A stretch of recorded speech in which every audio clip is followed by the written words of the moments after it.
Follow me.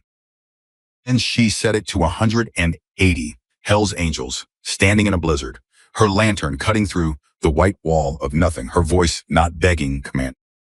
And Ryder Callahan had ridden through hurricanes, had stared down loaded guns, had buried brothers. But he had never once in his life felt his chest go quiet the way it did when this 20-year-old girl, soaking wet and half frozen, turned her back on them and walked into the dark.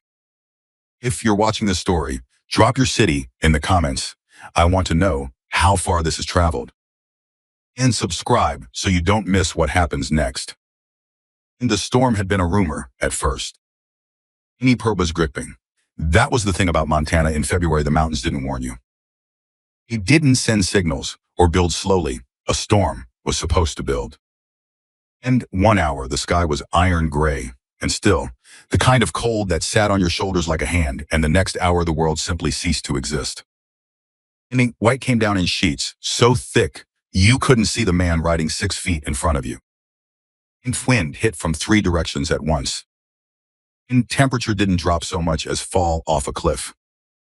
And Ryder Callahan had known it was coming. He had felt it in his knuckles, in the particular way the air tasted at altitude, metallic and mean. And gone, but they were supposed to be through the pass by then. They were supposed to be an hour down the other side, in the valley, where the lodge had hot food and dry floors and a fire big enough to warm a small army. And they were not through the pass. They were stopped on a 2-lane road, carved into the face of a mountain, and the road in front of them had disappeared. And Ryder, the voice in his earpiece, belonged to Danny Cruz, his road captain, a man who had been riding these mountains since before Ryder had a license. And Danny did not rattle easy. Hence, we've got a problem. You see it. Invisibility's down to 20 feet. Maybe less, but no. The GPS is showing the next shelter is 38 miles. And Ryder sat on his bike and looked at the white wall in front of him. He did the math the way he always did the math, not with hope, but with facts. And 180 riders behind him. In chill somewhere south of -20. And 38 miles of mountain road in a whiteout. And bikes that were not built for this. And tires that had no business on ice. He had run through worse calculations in his life. He had never liked the answer less. And we stop, he said. Stop where? We can't even see the shoulder. And then we stop here. And kill the engines. And hit everyone into a single line and keep them talking to each other. And nobody rides in this. You heard Danny relay the command back through the chain. He heard the engines die, one cluster at a time, the sound traveling back through the group like something folding in on itself. And then there was just the wind. Ryder climbed off his bike and pulled his jacket tighter. He had a good jacket. In gloves, good boots, good everything. Because he had learned long ago that the mountain did not care how tough you thought you were. And the mountain was not impressed by reputation. And the mountain just killed you if you weren't prepared. And he walked forward to the head of the column and stood at the edge of what had been a road. Behind him, you could hear men talking, and some of them already irritated, few of them joking, the way men joke when they're scared but won't say it. And 180 people who had followed him through a dozen states and twice that many situations that should have killed them. He had never lost anyone. And not in 15 years of leading this charter. Planned to keep that record. And Bien, what are we thinking? And said a voice beside him. And he turned to find Marcus Webb, sergeant at arms, and standing there with snow, already collecting on his beard. And Marcus was a big man, the kind of big that made people recalculate how close they were standing. And he had a habit of appearing next to Ryder during the exact moments when Ryder was working through something he didn't want witnessed. And thinking we're going to be here a while. How long? Until the storm breaks or we find somewhere to wait it out. And if the storm doesn't break, and Ryder didn't answer that. He had been thinking about it for the past 4 minutes, and the only answer he could come up with was one he didn't want to give out loud, because once you said the worst thing, it had a way of making itself true. "And figure it out," he said. And Marcus looked at him sideways. "And that's not the answer you give when you know the answer." "No, it isn't." Stood there for a moment in the wind, any two men who had seen enough bad situations to fit guns to recognize when they were standing in the middle of one, and neither of them spoke because sometimes there was nothing to say. And that was when Ryder saw the light. It was small and warm, yellow in a way that had no business being warm or yellow in the middle of all that white.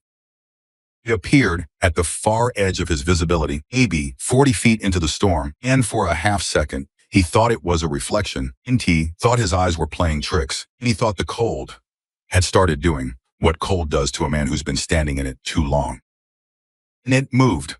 Then it came toward him, steady and unhurried, swinging slightly with whoever was carrying it. A lantern. An actual lantern, the old kind with a wire handle, the kind you saw in antique shops and history museums, and not on mountain roads in February blizzards. He held up a hand toward Marcus without looking at him. "Can you see that?" "Yeah," Marcus said. "Quiet, careful." "I see it." They both stood still. And the light kept coming. And then, out of the white, she appeared. And she was young, that was the first thing. And younger than anyone who should have been alone on that mountain. She had golden hair plastered to her face by the snow, and she was wearing layers, but they were the wrong kind of layers, and he got the kind that were never meant for this temperature, and they were wet through. And her boots were laced wrong on one side, like she'd put them on in the dark. It was a cut above her eyebrow, thin and old, and already closed, and her lips had that particular blue tint at the corners that told Ryder her core temperature was not where it needed to be. But her eyes. And her eyes were the thing. And they were not scared. And they were not wild. And they were not the eyes of someone lost or someone broken. Indeed, they were the eyes of someone who had come to a decision some time ago and had simply been waiting for the right moment to act on it. And she stopped in front of him and looked up. He was a full foot taller than her. Easy, and she looked at him the way a person looks at a door they've been standing on the other side of for a very long time. "Follow me," she said. In the grain, Ryder Callahan had been given a lot of orders in his life. He had followed some of them and refused others. And he had learned to read the difference between a request and a command, between a suggestion and a direction. He had learned to trust his instincts about people in the first 3 seconds. Because the first 3 seconds were usually right. She was not asking. "And who are you?" he said. "Emily." She said it like it was the only thing she could afford to give him right now. "There's a cabin. Half a mile back through the trees. And you can get everyone inside. Half a mile through those trees in this storm. With the lantern," she said. "You know the path. And I've walked it 100 times. And Ryder studied her for a moment. 180 people behind him. Storm with no visible end. A road they couldn't use. "And you live up here?" he said. "And right now, yes." "And alone?" Something moved across her face, not pain exactly. More like the memory of pain, the way a healed bone can still tell you where it broke. She said, "Alone." Marcus leaned in just close enough for Ryder to hear him without the words carrying. "And we don't know this girl. We don't know where she's taking us. It could be anything up there." "It could be," Ryder said. "She's 20 years old at most. And she's half frozen."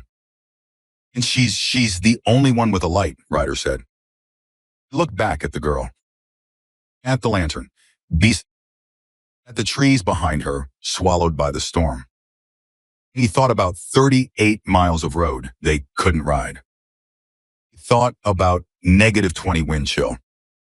He thought about 180 people who were going to need shelter inside the next 2 hours or start losing fingers.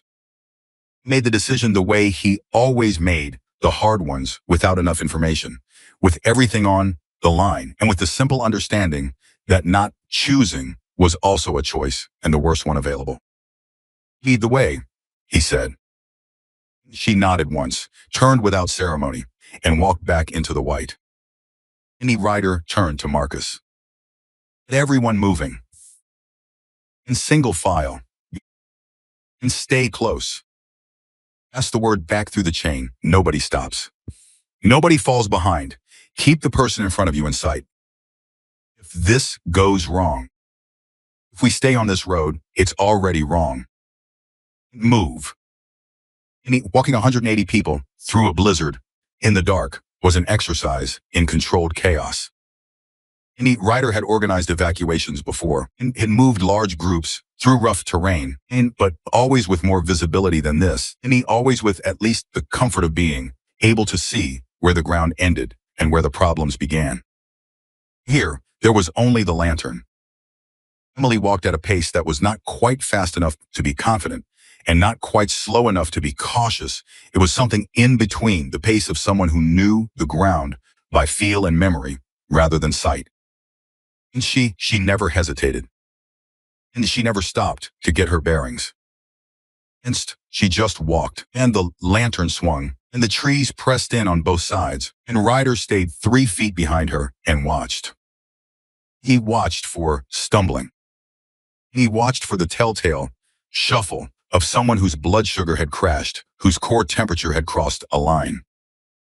And when the confidence turned into performance, because he had seen that too, the brave face that was running on empty. He didn't see it. Not once in that half mile.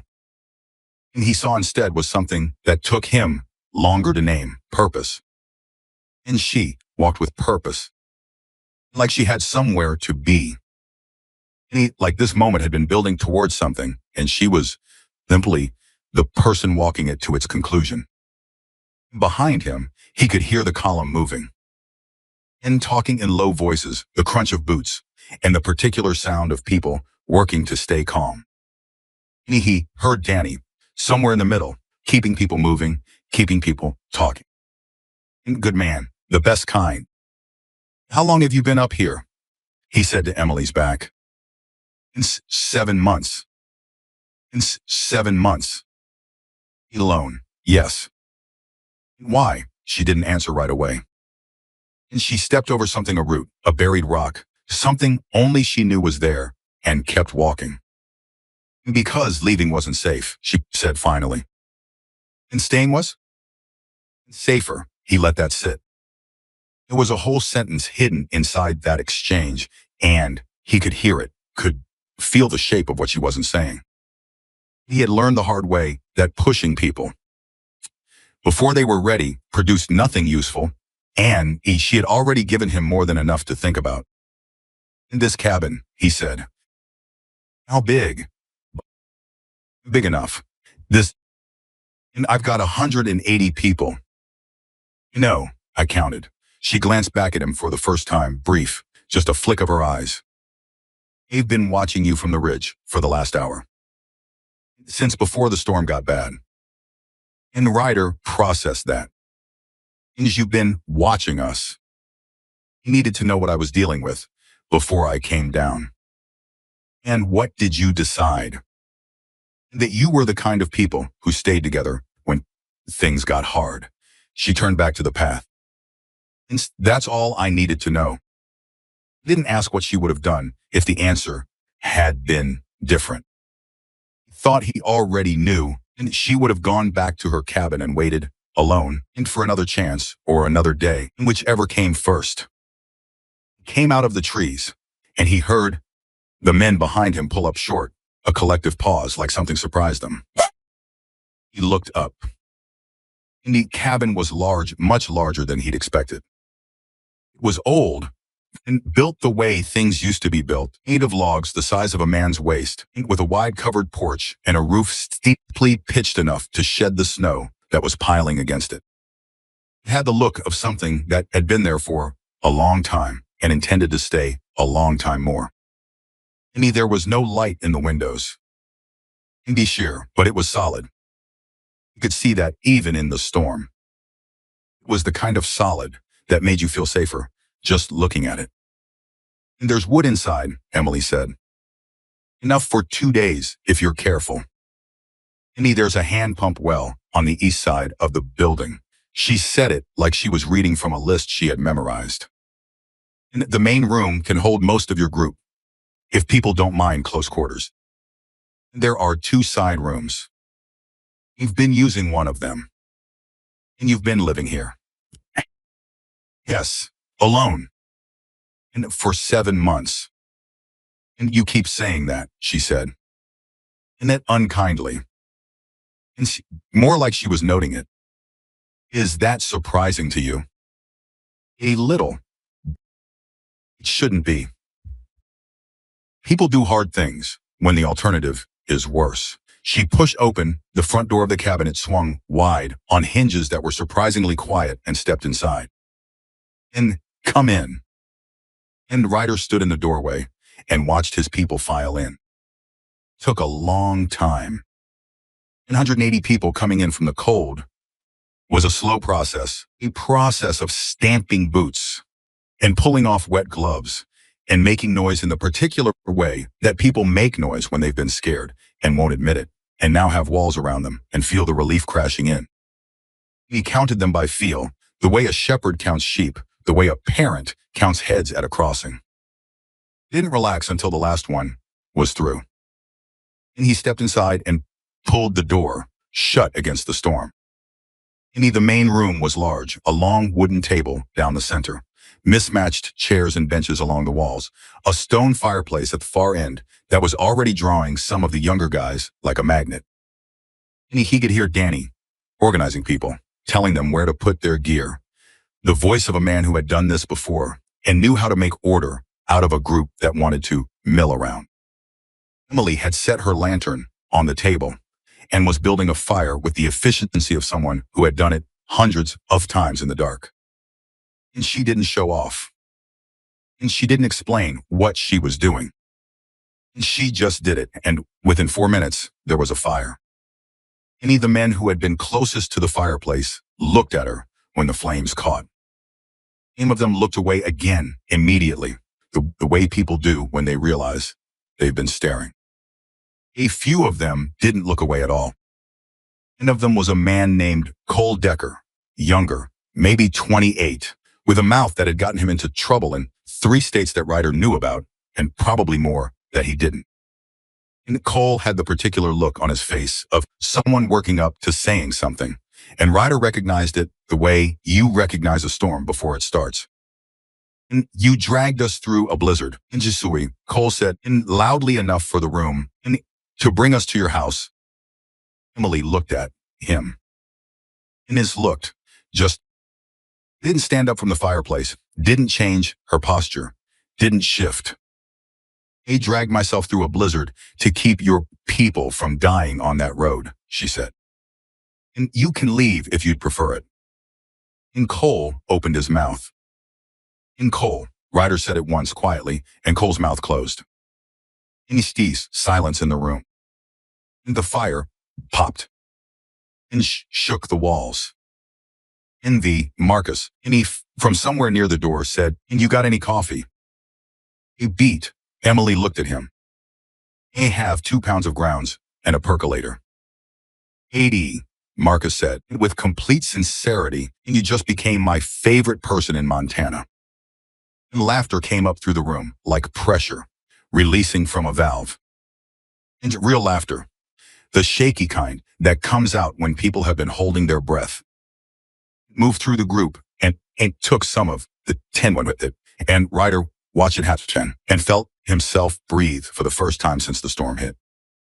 He looked at Emily, and she was watching the room.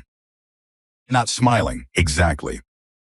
But there was something In her face, something that looked like relief, and also something that looked like it was trying very hard not to be hope, because hope was the kind of thing you learned to ration when you'd spent 7 months alone on a mountain. She felt his eyes on her and looked at him. He nodded once. She looked away. The coffee took 40 minutes to make in quantities that could serve a crowd, and Ryder used the time to do what he always did in a new space. He walked it. He walked the perimeter of the main room, then the hallways, then poked his head into the two side rooms and came back. The cabin was structurally sound. The cold had been hard on it, but it had been built to handle hard winters, and it was handling this one. The wood supply Emily had mentioned was stacked against the back wall of a small utility room, a substantial pile, the kind you built up over weeks of work.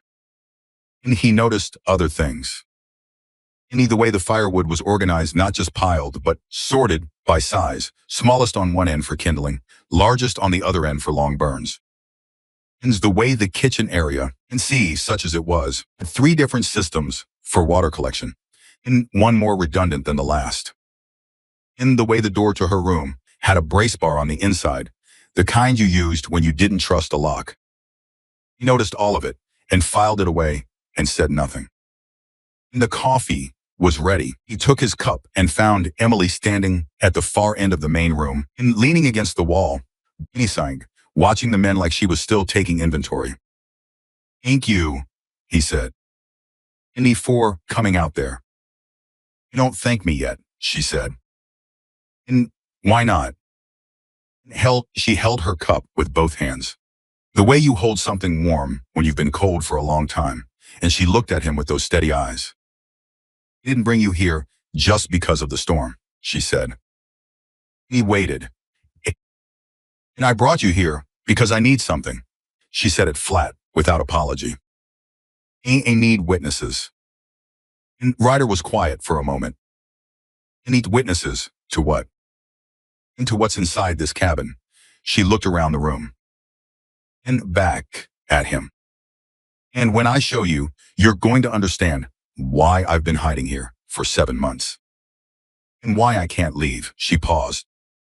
"And why the people looking for me are never going to stop until everything I have is destroyed." And the fire crackled.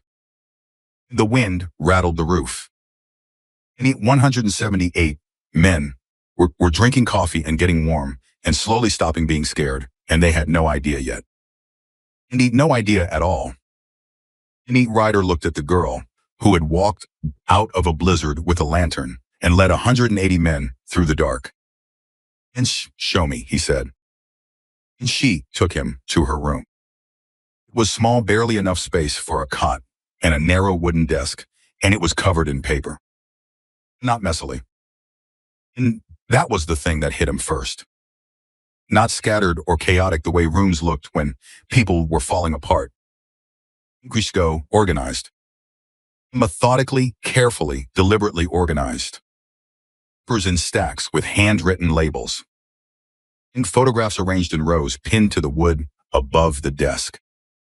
A hand-drawn map on the back wall, with lines connecting points he didn't yet understand. She had been working. And for 7 months, alone on a mountain, she had been working. "And is all this," he said. "Evidence," she said. And she moved to the desk and touched the edge of a stack of papers without picking them up, like she was steadying herself. "And my father spent 3 years collecting this before he disappeared. And I've spent the last 7 months adding to it. Kind of evidence." And she looked at him, and there was something resolving in her face, some final calculation running to its conclusion. "And land theft," she said. "And fraud, corruption. 2 missing persons that the county reported as runaways." And Ryder looked at the papers, the photographs, at the hand-drawn map. "And 2 missing persons," he said slowly. "My parents," Emily said. And the wind hit the cabin like a fist. "He didn't run," she said. "And they were pushed." And picked up a single photograph from the desk. and held it out to him. He took it. It showed a man he didn't know, shaking hands with two other men he also didn't know, in front of what looked like a county courthouse. They were smiling the wide smile of people who thought no one was looking. Ain't a man on the left, Emily owns 400 acres of land that used to belong to my family. He bought it for $1 through a foreclosure filing that was based on documents my father never signed. Ryder looked at her. How do you know he never signed them? Because I have the originals, she said. In this room. And his handwriting is on them. And it doesn't match anything my father ever wrote. In 37 years of letters and bills and grocery lists. She took the photograph back. He have everything. And he have the forged documents. He have the originals. He have records of payments made to two county officials 4 days before the filing was approved. And they have a recording. She paused on that word. Since my father was thorough. And you've been sitting on all of this for 7 months. You've been keeping it safe for 7 months. Her voice didn't waver. But her hands did, and just slightly, and just for a moment, before she stilled them. And because the people who have it out for me are not small people. They have money, and they have access, and they have the ability to make things disappear. They made my parents disappear. And they'll make me disappear if I give them the chance. She looked at him steadily. He needed someone I could trust. And someone they couldn't buy or threaten or scare away. And you decided we were those people. He decided to find out. She met his eyes. Inchini, are you? Ryder stood in the small room, surrounded by 7 months of one girl's determination, and looked at the photograph she'd shown him, and thought about what it cost a 20-year-old to spend a Montana winter alone on a mountain, rather than walk away from the truth her father had died for. He thought about his father, who had told him once, and he was 16, and that the only real test of a man was what he did, when doing nothing was easier. He handed the photograph back. And tell me everything, he said. She talked for an hour. He had pulled the room's single chair to the desk and sat in it, and she stood pacing sometimes, and standing still other times, and she laid it out for him, the way you lay out a case to a jury, and piece by piece, nothing missing, and nothing exaggerated. And she was precise. And she was thorough. And she anticipated his questions and answered them before he could ask, the way someone does when they've rehearsed this conversation in their head so many times, it's become second nature. And her parents had owned land in this valley for 3 generations. In good land. In productive land. 10 years ago, a developer had decided he wanted it. Started with offers. Any reasonable ones, then escalating ones, then offers that were not really offers, but more like predictions of what would happen if her parents refused. He refused. The harassment came next. And small at first. Injury, boundary disputes, surveying errors that kept somehow finding their way to the same conclusions. And then a water rights challenge that went to county court and was dismissed, but cost money and time and energy. And a tax assessment that quadrupled their land value overnight, generating back taxes her parents couldn't pay. And her father, who had been a methodical man, started keeping records. Started paying attention to who showed up at the county building on the same days as the filings against his family. Started cross-referencing. He started making phone calls to people in other counties who had dealt with the same developer and the same pattern of pressure. Found the thread. And he pulled it. And it unraveled something bigger than he'd expected. A network of forged documents and paid officials stretching across 4 counties, built over 20 years, designed to extract land from families who didn't have the resources to fight. He had built a file. A real file. The kind that could put people in prison. And then he and Emily's mother had gone to meet a contact, someone he trusted, someone who had promised to help them get the file to the right people, and they never came home. And the official report says they left voluntarily, Emily said. And she said it flat. Saying something flat was the only way to say it without falling apart. And that there was evidence of a planned disappearance. And that they had been in financial difficulty and chose to run rather than face it. She stopped pacing. And my father left me a letter. He hid it here, in this cabin, which belonged to his own father, and nobody knew about it except us. She touched the wall. He said if something happened to them, I should come here. He said there was a box buried under the east wall of the utility room. He said I should wait for the right people and show them everything. And the right people, Ryder said. Didn't know who that was, she said. He didn't know for 7 months. He waited. I watched. And a few times I thought about going up to the police, but the county sheriff is on that list of people who took payment. And he thought about going to a lawyer, but without money and without someone to protect me while things move through the system, they would get to me first. She folded her hands together. And then I was on the ridge yesterday, and I saw your group coming through the mountain pass, and I watched how you operated. Anything, how you moved, how the men followed you and trusted you, and how you stopped to check on the ones who were struggling. And I thought, she stopped. What? I thought, those are people who don't leave each other behind. She looked at him. He needed people who don't leave each other behind. Any Ryder was quiet for a long time. Outside, the storm continued. He could hear the wind and could feel the temperature in the walls around them, and hear the distant sound of his men in the main room, and the low hum of a group of people who had no idea what was happening 12 feet away. He thought about the forged documents. He thought about 4 counties in 20 years, and a network built for the specific purpose of taking things from people who deserve to keep them. He thought about a man who had spent 3 years building a file, knowing what it cost, knowing what might happen.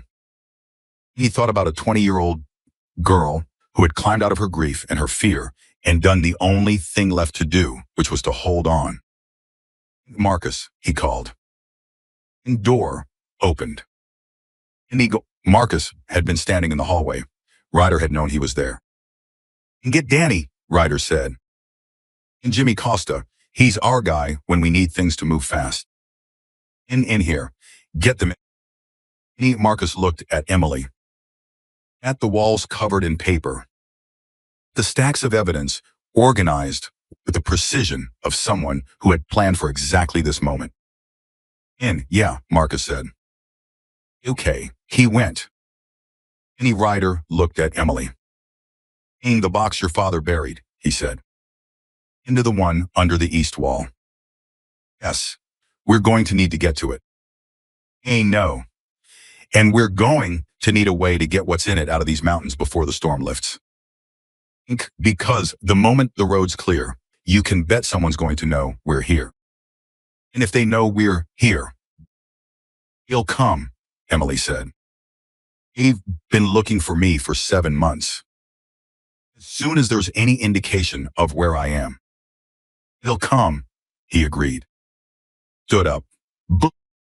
And she was looking at him with those eyes that were not scared and had never been scared, but that right now, in Theo, for the first time, held something else.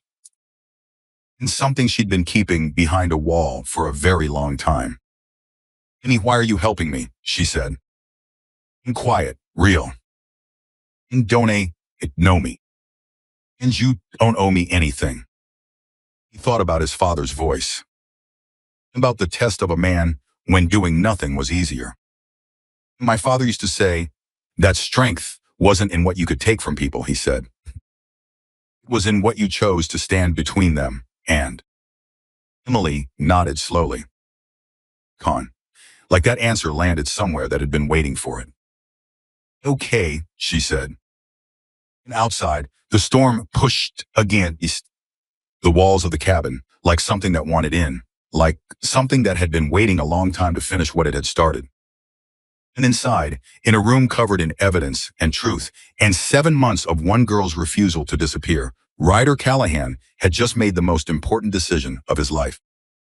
He didn't know it yet. He would. But Danny Cruz was not a man who spooked easy.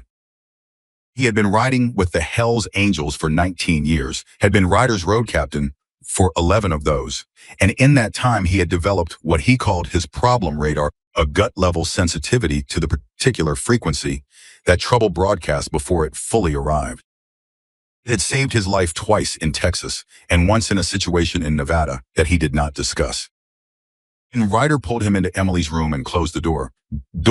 The radar went off immediately. It wasn't the room itself, and though the room was something, all those papers, and all those photographs, and the map on the wall with its connecting lines, and the kind of organized intensity that you either recognized as genius or madness, and Danny was leaning toward neither, because what he was leaning toward was something that made his stomach pull sideways.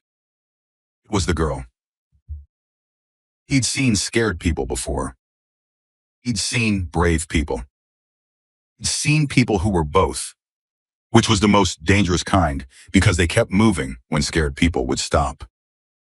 Emily Carter was looking at him from across that small room with the eyes of someone who had already done the math on every way this could go wrong and had decided to do it anyway. And Danny Cruz, who did not spook easy, and he felt something cold move through him that had nothing to do with the temperature outside. Tell him what you told me, Ryder said to Emily. And she did. She was faster.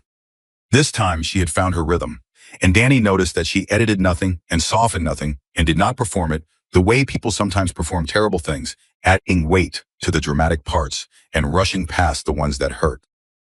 And she just said it, steady and clear, and let it land where it landed. And she finished. Danny was quiet for a long moment. The county sheriff, he said. And you said his name is on the payment records. Roy Haskell, Emily said. 2 payments. And one in the amount of $40,000, one in the amount of $22,000. Both within 90 days of my family's foreclosure, filing being approved. And you have documentation of those payments. Ink records. He copied from my father's files. At a source inside the bank, I don't know who. He never wrote the name down, probably for their protection. But the records are real. You've checked them 6 different ways. She said it without pride. And just fact. You have a lot of time up here. And Danny looked at Ryder. And here we go, Ryder looked back. Jimmy's outside, Danny said. And get him in. And Costa came in 30 seconds later and immediately looked at the walls, the way a person looks at something that means business. And Jimmy was their logistics man, not in any official way, not with a title, but in the way that mattered, which was that when you needed something moved and something communicated and some arranged under difficult circumstances, and Jimmy was the one you called. He was compact and quiet, and he had an ability to absorb complicated information and quickly that Ryder had relied on more times than he could count. He absorbed it.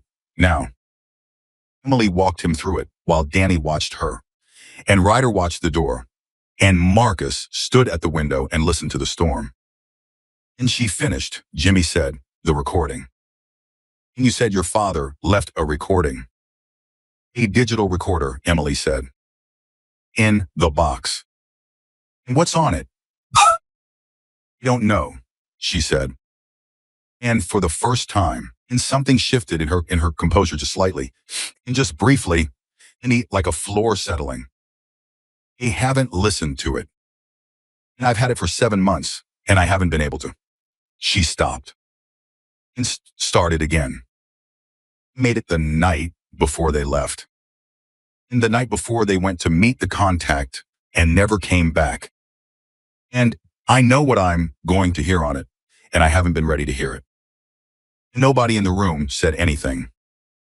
And the fire in the main room was audible from here, and the voices of men getting warmer and less scared. And the wind, and it always the wind.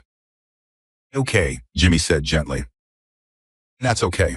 But we don't have to do that part right now. And she nodded. Inch once, fast. And what we need to figure out, Ryder said, is how to get what's in this cabin out of these mountains. Because Emily is right. The storm clears. The road's open. Someone is going to know she's here. And the moment they know, how would they know? Danny said. Any Ryder looked at Emily. They have people watching the main roads through this range, she said. You know, because I watched their watchers the first 2 months I was here. In the Palo, there are 2 of them. And they rotate. They don't know about the cabin. They've never found it, but they watch traffic coming in and out of the mountain. She paused. 180 motorcycles is a lot of traffic. And the silence in the room got a different quality. And they saw us come in, Marcus said from the window. It was not a question. And they would have seen you start up the pass, Emily said. And the storm probably cut the visibility before you stopped, so they don't know exactly where you are. But they know you came in. And when the storm breaks and you leave. And they'll follow us, Jimmy said. And they'll come looking for whatever you found while you were in here, Emily said. If they find the cabin, and they find the evidence, Ryder said.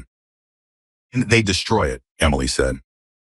And whatever they do after that is whatever they've been planning to do to me for 7 months. And she said it without drama, and without the shake in her voice you might expect.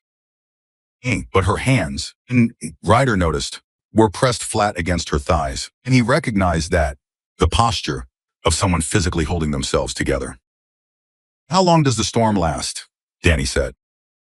In my experience up here, this kind of system moves in a day, sometimes 2. And the worst of it will break sometime tonight. She looked at the small window. By morning, the roads will be passable. And so we have ours, Ryder said. He turned to Jimmy. Inc, what do we have for communication? Last check put us with dead cell signal. And still dead, Jimmy said. But I've got the satellite unit. And batteries at 60%. And can get a signal if I'm careful about it. Any call, do we? And that was the question. That was the question that sat in the center of the room like a stone dropped in water, and everyone felt the ripple. Because the obvious answer, call law enforcement, and call the county authorities, and to let the system handle it, was exactly the wrong answer. And everyone in the room understood that now. Emily had spent 7 months on a mountain because the system was the problem. And Roy Haskell was the sheriff. And the county officials were on the list.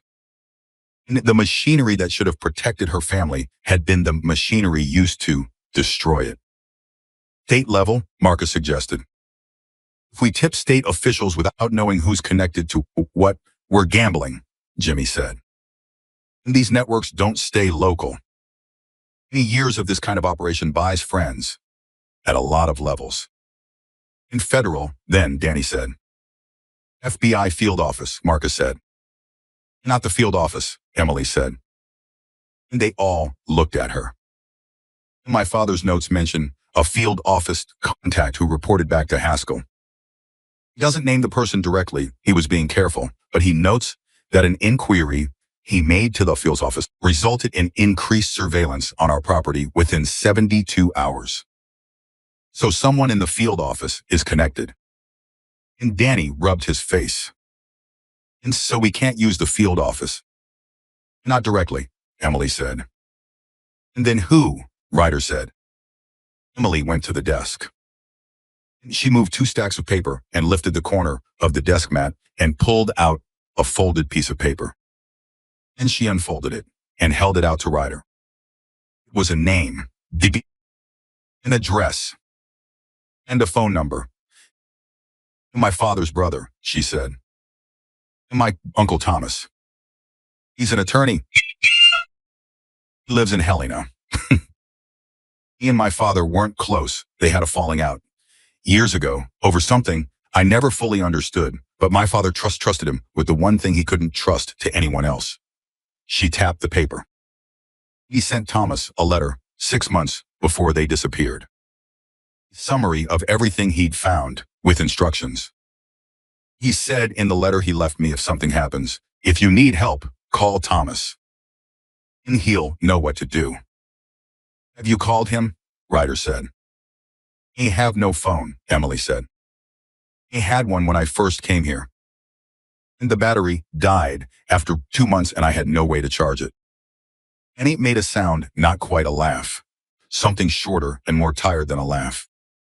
And you, 2 months. Yes. So your Uncle Thomas, he's been waiting to hear from you for 7 months. Emily, something passed over Emily's face. He hopes so, she said. He didn't know. But I don't know if he's still there. I don't know if the people looking for me have gotten to him. I don't know if she stopped herself and set her jaw.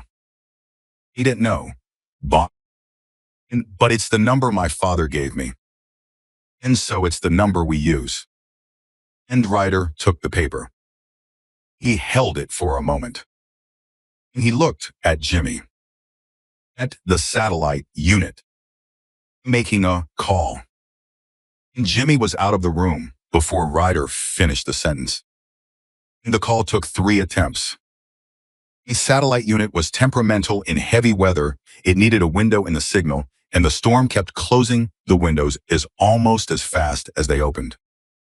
And Jimmy stood at the cabin's back wall, where the coverage was marginally better, and the unit tilted at an angle he'd found by trial, and the kind of error that involved a lot of muttering. And he tried, and the line cut, and he tried again, and the line cut again. And on the 3rd attempt, it rang. It rang 4 times. And 5, 6. And Ryder stood behind Jimmy with his arms crossed and felt something in his chest he didn't usually feel, which was the particular tension of a situation that had a right answer and a wrong answer and no way to know which one you were going to get. In the 7th ring, someone picked up. A man's voice. An older, careful. And the voice of someone who had learned to be careful when phones rang at unusual hours. Hello. Jimmy held the unit out to Ryder. He took it. Is this Thomas Carter? Ryder said. Silence. Not the silence of someone thinking. In the silence of someone who had gone very still. Who is this? Thomas said. My name is Ryder Callahan. I'm in the mountains outside of... Where is Emily? Injursiru, Thomas said, and the carefulness was gone from his voice and stripped away in 2 seconds, and nothing underneath it but something raw and barely held. Is she alive? And she's alive, Ryder said. And she's right here. And she's okay. And he heard something on the other end of the line that he was not going to describe to anyone because it was private. The sound of a man who had been carrying something unbearable for 7 months and had just been told he could put it down. And thank God, Thomas said. And just that. And then a steadying breath. And thank God. Okay, another breath. Who are you? How did you find her? And she found us, Ryder said. A long story. And what matters right now is that she has everything. Everything her father collected.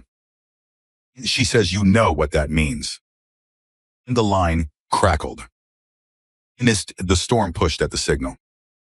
And I know what it means, Injursiru, Thomas said, and his voice was different now, back to careful. But a different kind of careful, and the careful of a man shifting from grief into something operational. Is it safe? The evidence. And right now, yes. The storm breaks by morning, and when it does. You need to move fast, Thomas said. How soon can you get out of the mountains? And it depends on the roads.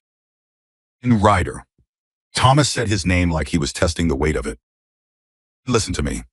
I need you to understand something. People Emily is dealing with, they are not small. And this is not a local problem. King spent 7 months building a case at the federal level outside the field office, directly with the DOJ. They have a contact. They have a plan. And it only works if the original evidence is intact and in the right hands. And the DOJ, Ryder said. My contact is a prosecutor. And she's been working this angle quietly, waiting for the piece she was missing, which is the original documentation. And the material that proves the chain of forgery. He paused. Emily has it. And she has everything. Another pause. Andy, longer this time. In her father's box, Thomas said. Under the east wall of the utility room. And we haven't gotten to it yet, Ryder said. We just established contact 20 minutes ago. Into it, Thomas said. And there's a flash drive in that box. Everything is backed up on the drive. And even if the papers are lost, even if everything else is lost, the drive has to survive. His voice dropped. And her father recorded his final summary the night before they disappeared. Everything. Names, dates, amounts, any full chain. It's on that drive, he paused. And tell her, I'm sorry it took this long. And tell her I never stopped. I'll tell her, Ryder said. And Ryder the people who are watching those mountains. And they will come the moment the storm clears. You need to be ready for that. And I'm aware. And do you have the manpower? And Ryder looked around the cab. 180 people who had no idea yet that their shelter stop had just become something else entirely. Yeah, he said. Ave got the manpower. Ended the call and turned around. Emily was standing in the doorway of the main room. And she had heard most of it. And he could see it in her face, not just in what was there, but in what was trying very hard not to be there, which was the particular fragility that comes when someone you've written off as a possibility turns out to still be real. He never stopped, she said. No, Ryder said. He never stopped. And she nodded. And looked at the floor. And back up. Then, in the box, she said. He should get the box. The utility room was at the back of the cabin, and Emily knew exactly where to look. She had known since the day she arrived. Her father's letter had been specific, but she had not touched it. And not in 7 months. And she had circled it in her mind, the way you circle something that contains both the thing you need most and the thing you're least prepared for. And she got down on her knees at the east wall. Without being asked, and started pulling back the loose board at floor level with her bare hands. And Ryder crouched beside her. You can do that, he said. No, she said, and kept doing it herself. And the board came up. Underneath was a metal box, the kind people used for important documents, fireproof, with a combination lock. Emily sat back on her heels and stared at it. And you know the combination? Ryder said. And mother's birthday, she said. He always used my mother's birthday. And she reached down and turned the dial. And her hands were steady. And Ryder noticed that. After everything, after 7 months, after tonight, after the phone call she had half-heard, and the name of her uncle, spoken in a voice that had broken slightly at the edges, her hands were steady. The lock clicked open. Inside the box were papers in a sealed plastic bag, a second sealed bag, with what looked like a recorder and a small flash drive, and an envelope with Emily's name written on it in handwriting that was not hers. And she saw the envelope and went still. And frozen. Ink, not panicked. And just still. Indeed, the way water goes still right before something disturbs it. And that's his handwriting, she said. Yes, Ryder said. He didn't know that for certain. And it felt true. And she reached into the box, and took the envelope. She held it for a long moment without opening it. She set it aside gently, carefully, the way you set aside something you're going to need, both hands and both hours for, and picked up the bag with the flash drive. "This is what Thomas needs," she said. And her voice was controlled in the specific way of someone controlling it consciously, muscle by muscle. "And this is what everything depends on." "Okay," Ryder said. "And we keep it safe." "I need you to understand what I mean when I say that," Emily said. And she looked at him directly. "They come if the people looking for me show up. Before we can get this out, they will not negotiate. They will not ask for it nicely. And they will take it, and they will destroy it. And 7 months of everything my father built and everything I've done up here will..." She stopped. "It will be nothing." "That's not going to happen," Ryder said. "And you don't know that." "No," he agreed. "And he began, but I know what's standing between them and it. And I know how to make that stand." Encino, she looked at him. He looked at her. "And I need you to promise me a miracle," she said. "He just needs you to tell me the truth." "The truth," he said, "is that 180 people are about to find out why they came up this mountain tonight. And not one of them is going to walk away from this. That's what I know." He called a meeting. And not a quiet one. In a small circle of the inner people while the rest drank coffee and waited. He called everyone, all of them, crowded into the main room until the space was full, in the particular way of a room that is holding more than its comfortable number, and nobody minds. And he stood at the front by the fireplace, and he told them. He told them clean. No editorializing, no build-up, no speech-making. He told them who Emily was. And he told them what she had in this cabin. He told them who was looking for her, and why, and what would happen when the storm broke. And then he told them the rest. "And the man who runs this operation has money," Ryder said. "He has connections. He has the county sheriff and at least one federal contact in his pocket. He has spent 20 years taking land from families who couldn't fight back and making problems disappear. He made Emily's parents disappear. He let that land. He thinks this girl is still hiding alone up here. He doesn't know about us yet. He will by morning." And the room was completely quiet.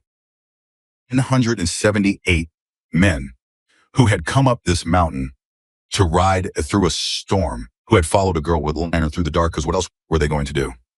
Who had warmed themselves by a fire and drunk coffee and started to relax. Not relaxed anymore. Not ordering anyone to do anything, Ryder said. "And we're here because we got caught in a storm, and a 20-year-old girl helped us. And what happens next is your call." He looked around the room. "In Shinning, but I want to be clear about what I think is right. And this girl spent 7 months alone on this mountain because no one came. Because the people who should have protected her were the ones she needed protection from. And she's been holding on to evidence that could put real criminals in prison, waiting for someone she could trust." He paused. "And we showed up. It's all. And then we just showed up. And now we get to decide what that means." Stop talking. And for about 3 seconds, nobody moved. And Marcus said from somewhere in the middle of the room, "What do we need to do?" And that opened it. Multiple voices overlapping, men turning to each other with questions and ideas, and the particular energy of a large group that has found its direction.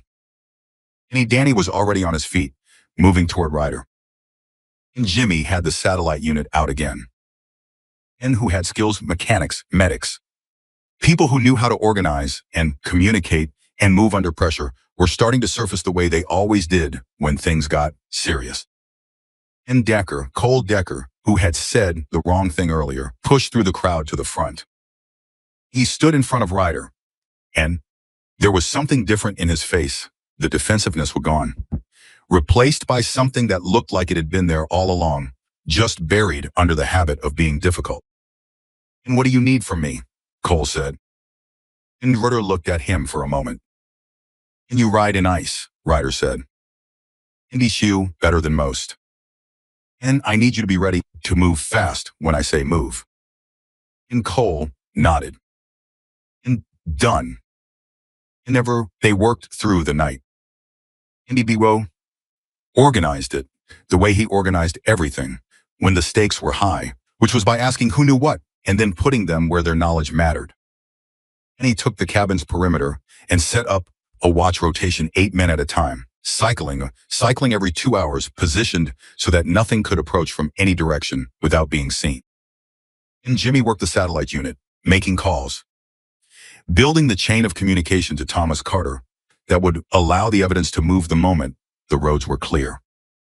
Marcus went through the utility room and inventoried everything Emily had, creating a protection protocol for the physical evidence and the flash drive. Emily stayed in the main room. And she sat at the long wooden table with a cup of coffee that had gone cold an hour ago, and she watched the cabin move around her, men coming in and out, low-voiced conversations, and the organized hum of people with a purpose. And she looked like someone who had been standing in the rain for a very long time and could feel it stopping, but hadn't quite processed yet that they could put down their umbrella. An older man named Birch, 60s, bearded, with the permanently weathered look of someone who had spent a lifetime outdoors, sat down across from her. And he hadn't been in the inner meetings. He was just a rider, just a man who had come up the mountain on a bike and ended up here. "And eat," he said. Emily looked at him. "I'm okay." "And that's not what I asked." And she looked at her cold coffee. "Not recently. Not." And Birch got up without another word, disappeared into the kitchen area, and came back with a tin of crackers and what turned out to be a can of soup he'd found in the cabinet, heated on the wood stove. He set it in front of her and sat back down. He said. And she looked at the soup and at him. "Why are you being kind to me?" she said. Came out more honestly than she'd probably intended, the flat, direct question of someone who had gone so long without casual kindness that they'd stopped expecting it. And Birch looked at her steadily. "Because you need it," he said. "And because I got a granddaughter about your age, and if she was sitting in a cabin on a mountain after 7 months of..." He stopped. And she shook his head. "And just eat the soup." Emily ate the soup. And Birch sat across from her and didn't make conversation and didn't push, and that was exactly right. And Ryder, who saw it from across the room, made a note of it. It was somewhere around 2 in the morning when Danny came in from his watch rotation and pulled Ryder aside. "And vehicle," he said. And word, quiet. And Ryder felt the shift. And the thing that happened in his chest when situation became situation. Air, east approach. Moving slow. And could be weather caution, but the road's barely passable right now and someone's on it. And one vehicle. Into one that I can see. And plea could be more behind. Invisibility still low. Danny's jaw was tight. And is nothing. Could be nothing. And could be someone else caught in the storm, looking for shelter. Could be, Ryder said. They looked at each other. Or, Danny said. Or the storm was better than Emily thought, and someone saw our bikes go in and got curious. Ryder looked toward the room where Marcus was working. How much time? At the speed they're moving, 15 minutes. AB 20. Ryder moved. He went to Marcus first, then Jimmy, then Emily. Indeed, she was already on her feet when he got to her.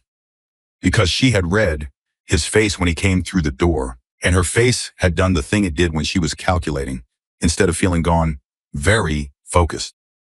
"And someone's coming," she said. "Maybe," he said. "Not maybe," she said. They've been working from a grid search. The storm broke even partially on the east side of the range, and they had someone positioned at the road junction. She shook her head. They've been more patient than I expected. Not forever, but not.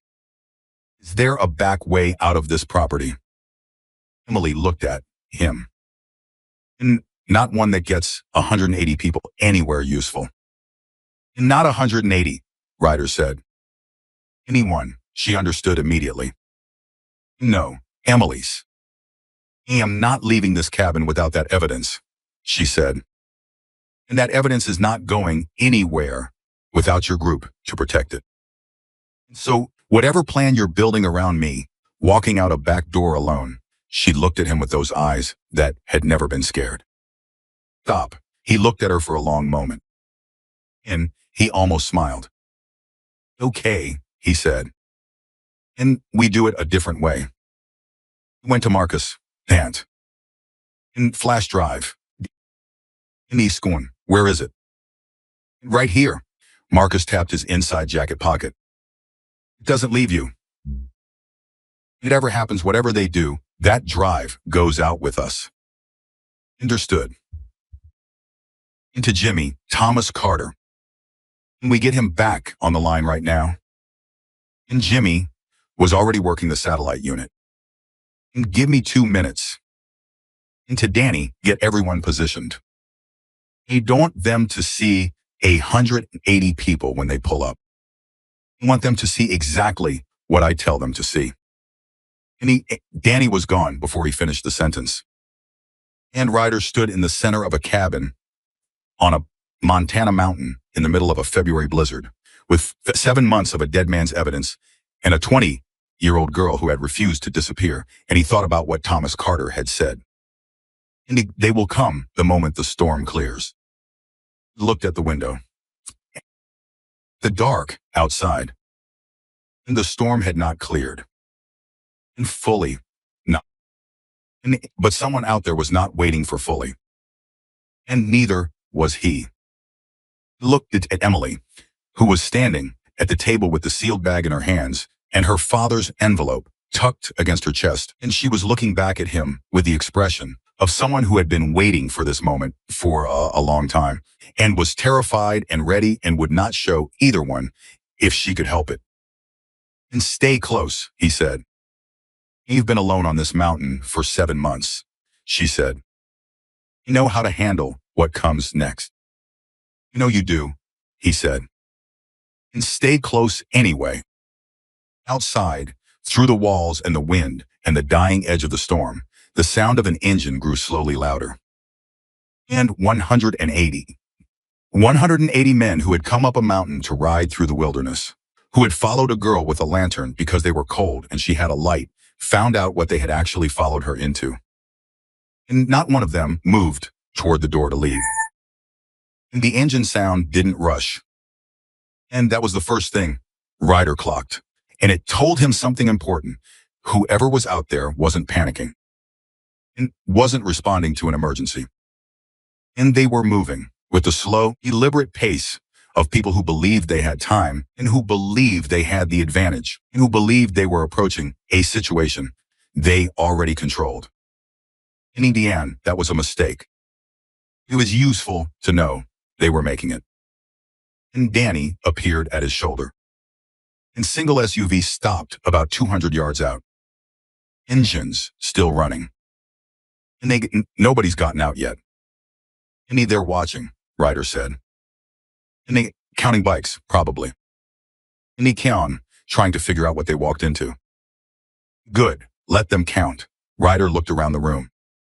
And most of the men had positioned themselves the way Danny had arranged it, not crowded at the windows, not obviously watching, but placed so that the cabin read as occupied and awake and not surprised.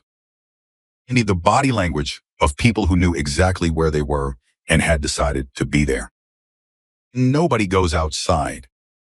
And nobody opens a door. And we let them come to us if they're coming. And if they don't come, Danny said. And they sit out there and we sit in here and we see who blinks first. And Marcus came in from the back of the cabin, moving fast and quiet the way Marcus moved when things were serious. And Jimmy's got Thomas Carter back on the line. Andy Ryder crossed the room in 6 strides and took the satellite unit. Thomas, he said, we have a development. And tell me. Thomas's voice was different than it had been an hour ago. The relief had burned off, and what was underneath was sharp and ready. An possible surveillance vehicle approaching the cabin. And one confirmed, possibly more. And storms thin enough on the east approach that someone with a grid search could have found us. Ryder kept his voice even. How fast can your DOJ contact move? And she's been on standby since our last call, Thomas said. And she can have federal marshals en route within the hour if I give her the green light. But Ryder, they're in Helena. Even with the roads clearing, we're talking 3 hours minimum to your position. It's 3 hours. And Ryder looked at the window. And behind, thought about what was sitting 200 yards out in the dark. And thought about what it meant that whoever was out there hadn't moved yet. And green light, Ryder said. Make the call. Be done. A pause. And how is Emily? And Ryder looked across the room. Emily was at the long table. Her father's envelope now tucked inside her jacket against her chest, the sealed bag with the flash drive in her hands. He was watching the window with the focused stillness of someone tracking a sound they haven't fully identified yet. She's holding, Ryder said. And tell her. Thomas stopped. And started again. And tell her her father would be, just tell her I'm coming. Fast as I can get there. I'll tell her. Ended the call and looked at Jimmy. And marshals in 3 hours. You need to hold this position and keep that evidence intact until they arrive. And Jimmy nodded. It's no wasted words. It needs our read on the vehicle, Ryder said to Danny. And still sitting. Engine running, Danny's brow was tight. They were law enforcement, even corrupt law enforcement they'd have announced by now. And the fact that they're just sitting there. And they're waiting for a call, Ryder said. And checking in with someone. And getting instructions. And which means whoever's running this isn't in that car, Marcus said. No, Ryder said. He wouldn't be. He thought about the network Emily had described, 20 years of careful construction, a man who had learned to keep himself several layers removed from the actual work. The forged documents and the paid officials and the disappearing families, none of that happened with the man at the top standing next to it. He sent people, and he watched from a distance. He only moved when he was certain. He's watching to see what we do, Ryder said. And before he decides how to play this. And so what do? Danny said. And Ryder was quiet for a moment. And then he said something that surprised everyone in the immediate circle, including himself. He opened the door. He didn't explain it immediately, which was a thing he did sometimes when the plan was still assembling itself as he spoke. He went to Emily first. In your father's evidence, he said, keeping his voice low. And the physical papers. And where are they right now? And Marcus has them in the back room, she said. And she watched his face. And what are you thinking? I'm thinking that the people outside came here for 2 things. And you, and what you have. And right now, they don't know what we know, and they don't know what we have. He looked at her. Which means for the next few minutes, night seat, we have something they don't. Information advantage. And you want to use it. And I want to use it before they figure out how many people are in here and decide that changes their approach. Emily was quiet for a moment. And her eyes moved not around the room, in the way of someone running a calculation internally and turning something over and checking the angles. If they see you go out, she said slowly, just you, they'll think they caught us unprepared. They'll think this is a group of bikers who stumbled into a situation they don't understand. And right, which means they'll try to handle it quietly. In conversation, one offer, one threat, see if they can make this go away without making noise. And right, which buys time, she said. And information, he said. And want to see who gets out of that car. And I want to see how they talk, and what they ask, and what they think they're dealing with. Because those people out there are not the top of this. They're another layer down. And whatever they say to me tells me something about the layer above them. He paused. And if Thomas's contact needs specifics to move faster. Names, Emily said. Names, he agreed. And she looked at him for a long moment. And she reached into her jacket and pulled out the flash drive in its sealed bag and held it out to him. He shook his head. Hands, keep it. And if anything goes sideways out there, that drive is more important than any conversation I can have. Stays with you, he held her gaze. And Marcus stays with you. And Birch, and so does Jimmy, and so does Danny. And the only person walking out that door is me. And if they don't want a conversation, and then 180 people open the door behind me, he said. And those particular folks out there find out real fast that they picked the wrong cabin. And something moved across Emily's face. It wasn't quite a smile. It was the expression of someone who had spent 7 months holding a position alone and had just been given the particular relief of knowing that whatever came next, they would not be holding it alone. And be careful, she said. Always, he said, which was not entirely true, but was the right thing to say. He buttoned his jacket, walked to the front door of the cabin, and opened it. And the cold hit him, clean in the face, and he walked into it without slowing down. And he walked to the edge of the porch and stopped there in the light that spilled from the cabin's windows, visible and unhurried and completely unsurprised. Put his hands in his pockets and looked toward where the SUV was parked in the dark. And for about 30 seconds, nothing happened. And the door opened. Indeed, one door. A single figure got out and walked toward him. And as they came into the edge of the light, any rider studied them the way he studied everyone, fast, injured, thorough, and filing the details. Anne, mid-40s, and wearing a jacket that was too good for the weather and too casual for the situation, the kind of in-between choice that came from someone who had dressed in a hurry. His walk was confident, but not aggressive, the walk of someone who had done this kind of thing before and had usually gotten the result they wanted. He stopped about 10 feet from the porch. Hell of a night to be up here, the man said. And friendly, neutral. Ishing. Hell of a night to be driving around looking at other people's business, Ryder said. Pause. The man recalibrated. And I'm looking for someone. A young woman. And she's been missing for several months. Her family's been worried sick. He shook his head with an expression of practiced concern. And we got a report that there might be someone up in this area, and we wanted to make sure she was safe. Who's we? Ryder said. And I'm working with local law enforcement. He reached into his jacket. And Ryder didn't move, but he was ready to.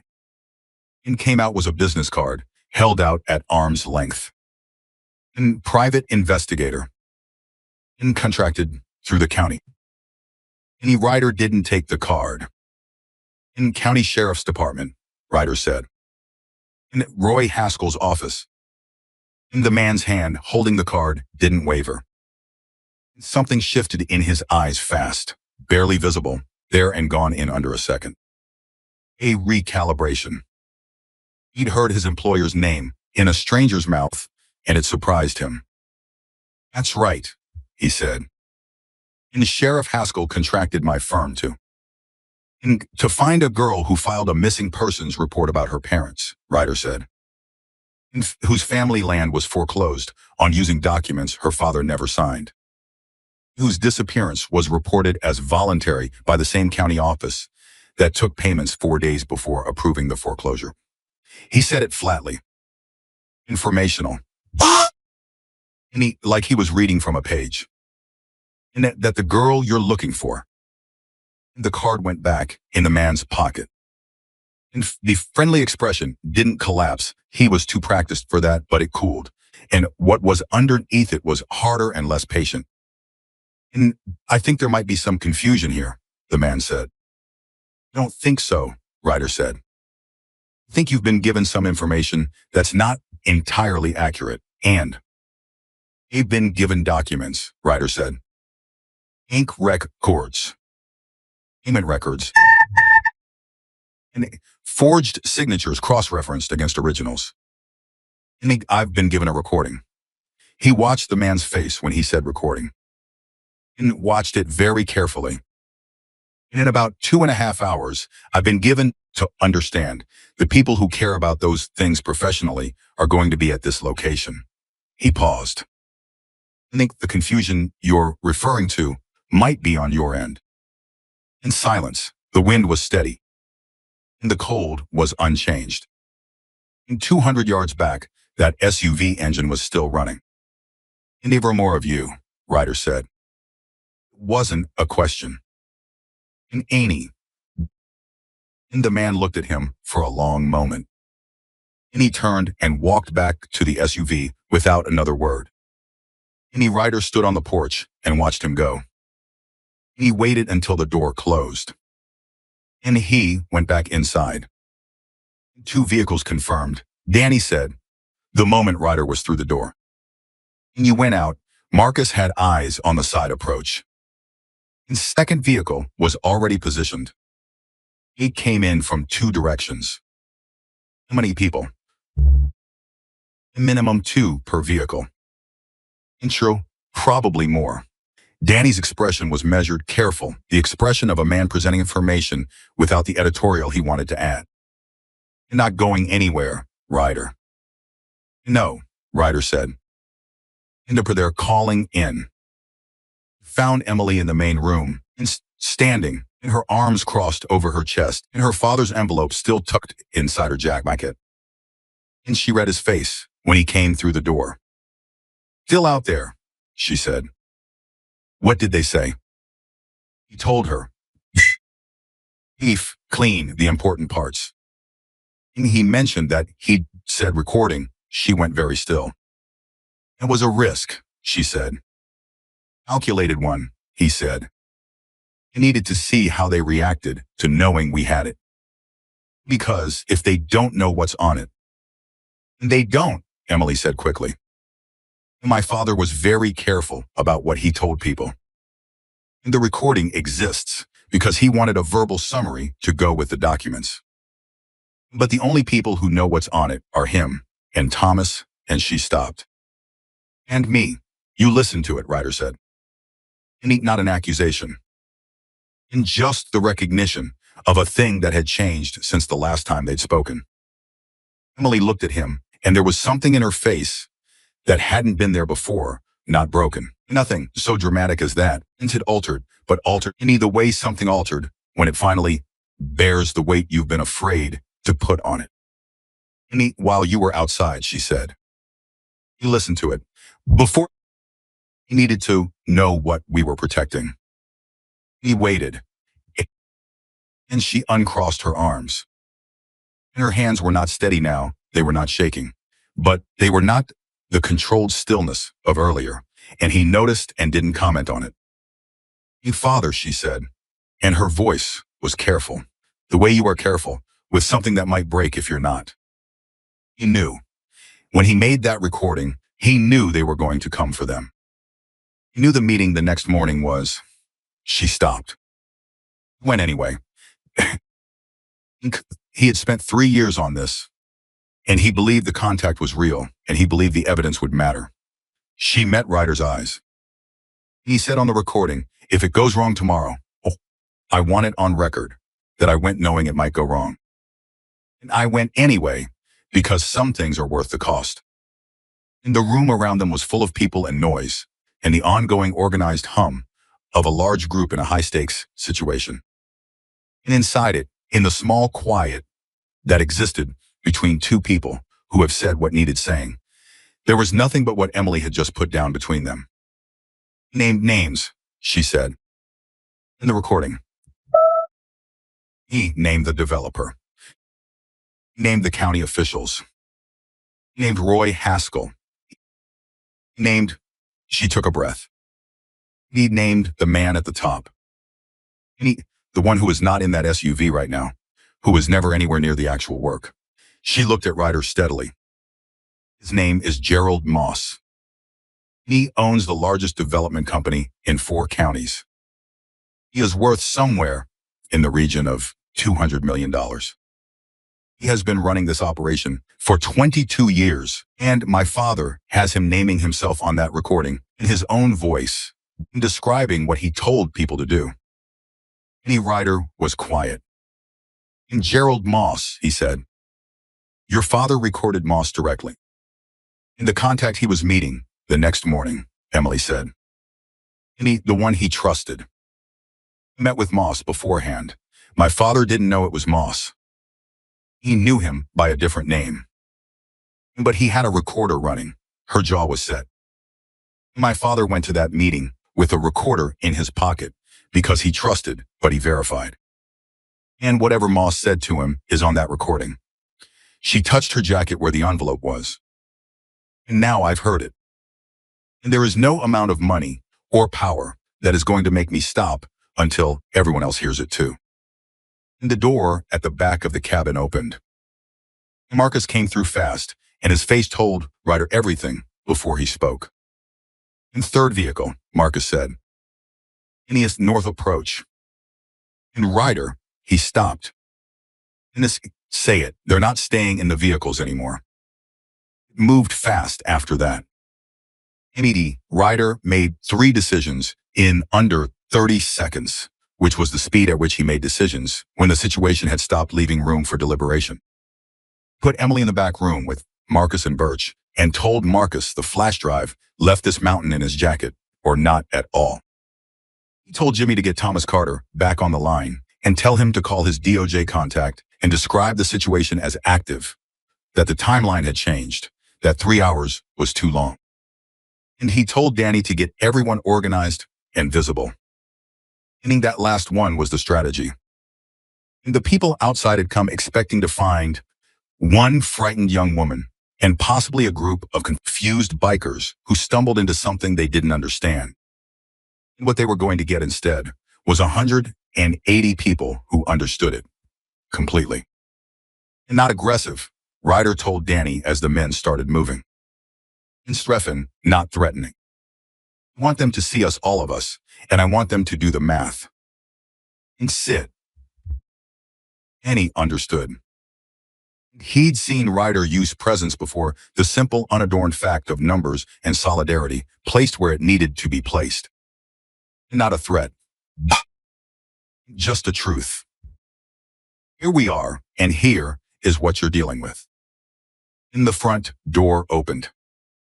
In the window, then stepped out onto the porch and into the air around the cabin, and he not advancing and not posturing and just occupying the space.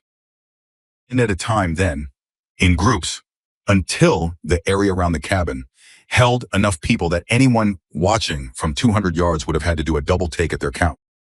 And then Ryder stood at the front of it. You could see them now, figures at the edge of the visible range, the people who had been in the vehicles standing and watching. And then, more than he'd estimated. He counted quickly and got to at least 8, probably more behind them. 8 against 180. And those were the kinds of numbers that changed a plan. He had seen it before, the moment when people who came in confident did the real arithmetic and found that the situation had reclassified itself around them. Earpiece crackled. Annie's voice, vehicle to the north, is repositioning. And moving back. And good, Ryder said quietly. Another crackle. East vehicle is still holding. He did hold. Beef stood in the cold and waited. He was good at waiting. He had learned that the person who'd first in a standoff was usually the person who needed the other one to act, and he didn't need anything from them. He needed time. If he needed 2.5 hours to become a shorter number. He needed Jimmy to reach Thomas, and Thomas to reach his contact, and the contact to turn the federal engine that had been idling into one that was moving. Phone no signal, useless for calls, buzzed with a text. He looked at it, surprised. The signal had shifted slightly, enough for a text to push through. It was from a number he didn't recognize. It said, "You don't know what you've gotten into. Put the girl outside and leave, and nobody has a problem." He looked at the text for a moment. He typed back one word, "No." Put the phone in his pocket. And Cole Decker appeared beside him. And that who I think it is. And someone who thinks this ends with a text, Ryder said. Does it? No. Cole looked out at the figures in the distance. He was quiet for a moment. He said the wrong thing to her earlier. And when we first got here. No, I do that. Say the wrong thing. He said it without self-pity. In his observation, my ex-wife had a whole list. And Ryder looked at him sideways. Cole said, "I want to be useful. There's something specific you need from me. Say it. Told you earlier. Can you ride in ice? Indy shoe better than most. And this shifts. Indy Sarah said, and it's going to shift. Thus, I'm going to need someone on a bike who can move ahead of the group." Asked, "Clear path to the highway. Can you do that?" Yeah, Cole said. Easy. Nothing about tonight has been easy. No, Cole admitted. The riding part I can do easy. He paused. Who's going to be on the back of the bike? Emily, Ryder said. She's not staying in these mountains a minute longer than she has to. And Cole nodded and looked out at the dark. And I'll be ready. And the call that changed everything came from Jimmy. 40 minutes later. Andy Ryder was back inside, standing at the fireplace, when Jimmy came through the door with the satellite unit in both hands and the expression of a man who was carrying news that needed to be handled carefully. And Thomas got through, Jimmy said. Federal marshals are already moving. Contact the prosecutor. She had a contingency plan. She had people staged at the county line for exactly this scenario. He paused. In Ryder, they're 45 minutes out. Young, the room shifted. In 45 minutes instead of 3 hours. In something that had been running on tension and held breath, and the sheer force of refusal reclassified itself into something with an endpoint. And Ryder looked at Marcus, who had come back out of the back room. And Marcus gave him a small nod he'd heard.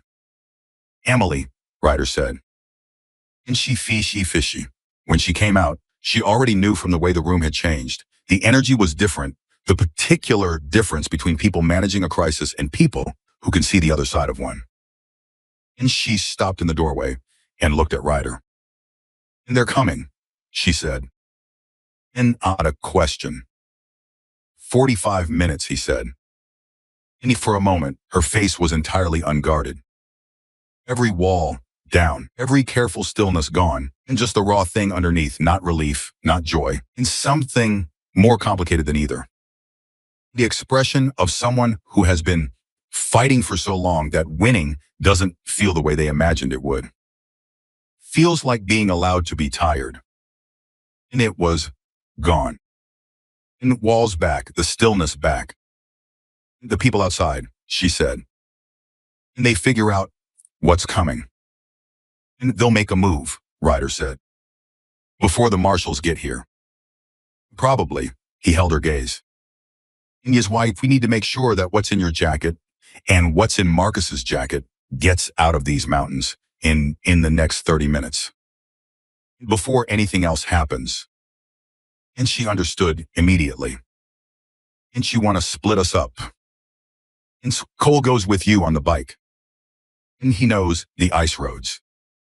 And you go south, not the main pass, the forest road on the south side that you know better than anyone up here.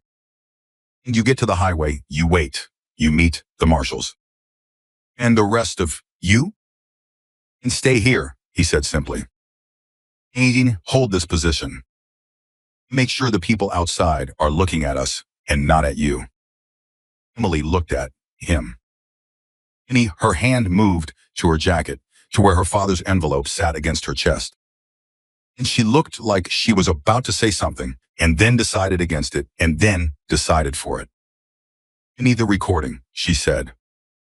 "Everything on it." "When people hear it," she stopped.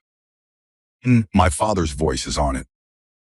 Describing what happened to him. Describing what they did to our family." She met Ryder's eyes steadily. "I need you to know that it worked." And he did. What? It worked. Because of him, and because of Thomas, and because of you. She touched her jacket once, briefly. "I need him to know it worked." And Ryder thought about the recording. Decent. About a man who had walked into a meeting he knew was dangerous because the evidence he'd built over 3 years demanded it.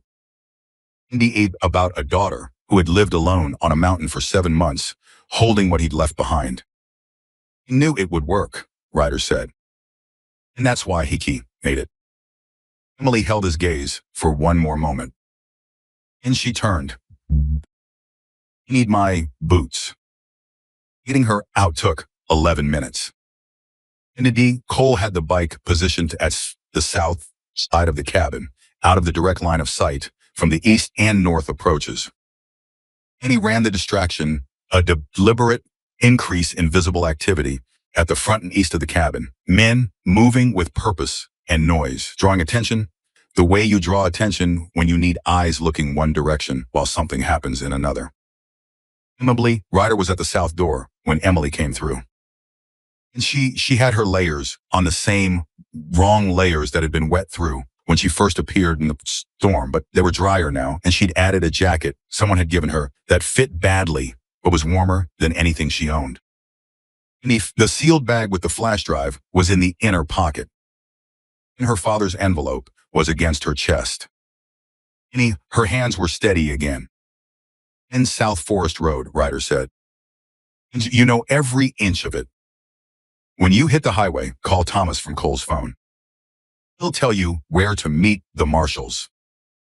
"Okay, Emily," he stopped. "No," she looked at him.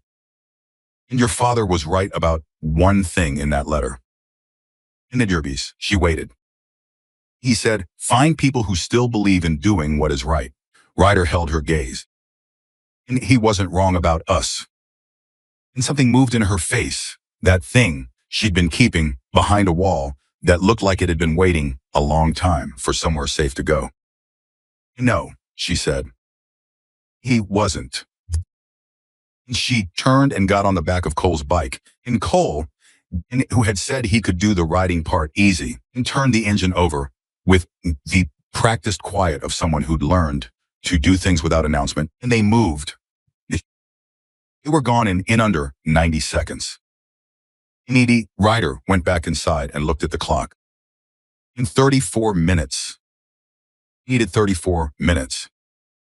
Outside, the vehicles had not moved. Not yet, but his phone buzzed again in his pocket. In the same unknown number. And this time it said, "Where is she?" And this time, Ryder didn't text back at all. And because whoever was on the other end of that phone was about to find out that the girl they had spent 7 months hunting, the girl they believed was alone and frightened and running out of options, and was on the back of a motorcycle, moving through a Montana forest toward the federal agents who had been waiting for exactly this moment. And there was nothing left for them to do about it, but they didn't know that yet. And in the gap between what they knew and what was true, Ryder Callahan stood in a cabin with 178 people who were not going to move, and he waited for the clock to run down. And the phone buzzed a third time. Put it in his pocket without looking at it. He walked to the fireplace. He put his hands toward the heat, and he waited. In the first 20 minutes after Emily left were the quietest 20 minutes of the entire night. And not quiet in the way of peace. And quiet in the way of a held breath. And the kind of quiet that exists between the moment a match is struck and the moment the flame decides what it's going to do. In Ingolos, Ryder stood at the fireplace and counted seconds the way he had learned to count them in situations where time was the only currency that mattered. He didn't pace. He didn't check the window every 30 seconds the way some of the men were doing, the way Marcus kept doing, despite knowing better. He stood still and he counted, and he let the fire do what fire does, which is burn regardless of what is happening around it. And Danny stayed close without being asked. That was Danny's 17 years of knowing when to be near and when to give space, and tonight he was near. And Cole's good on that road, Danny said quietly. Not to reassure Ryder. More like saying it to make it true. No, he is, Ryder said. Emily knows it better than Cole does. You know that too. He was quiet for a moment. Then, how long do you think before they figure out she's gone? It depends on whether they have someone on the South Road. Ryder looked at the fire. They do, they already know. They don't, maybe 10 more minutes before they get impatient enough to try something that tells them. And when they try something, we hold, Ryder said. It's all. And if we hold, what happened next happened in 2 stages, and both of them surprised him, though in different ways. The first was a knock on the door. And not a pound, not a demand, a knock. Measured, almost polite. And it's the sound of someone who wanted to be heard, but not to appear threatening, which was itself a kind of threat when you understood what was behind it. And Ryder nodded to Marcus. And Marcus opened up the door. And the man who had come out of the SUV, earlier the private investigator, with the good jacket and the practiced friendly expression, was standing on the porch alone. His hands were visible. Any Dion, that was deliberate. Everything about this man was deliberate. And I'd like to speak with Mr. Callahan, he said. And you're speaking to him, Ryder said from across the room. A beat, and then the man came inside, which told Ryder something. He was more confident now than he had been an hour ago, or he was performing confidence, which amounted to the same tactical reality. Stepped in and looked around the room, at the faces looking back at him, and he did not flinch, which told Ryder he had done harder versions of this before. And his name is Dennis Yarrow, the man said.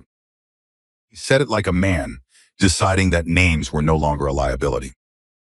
He worked for a private firm, contracted through several municipal clients in this region.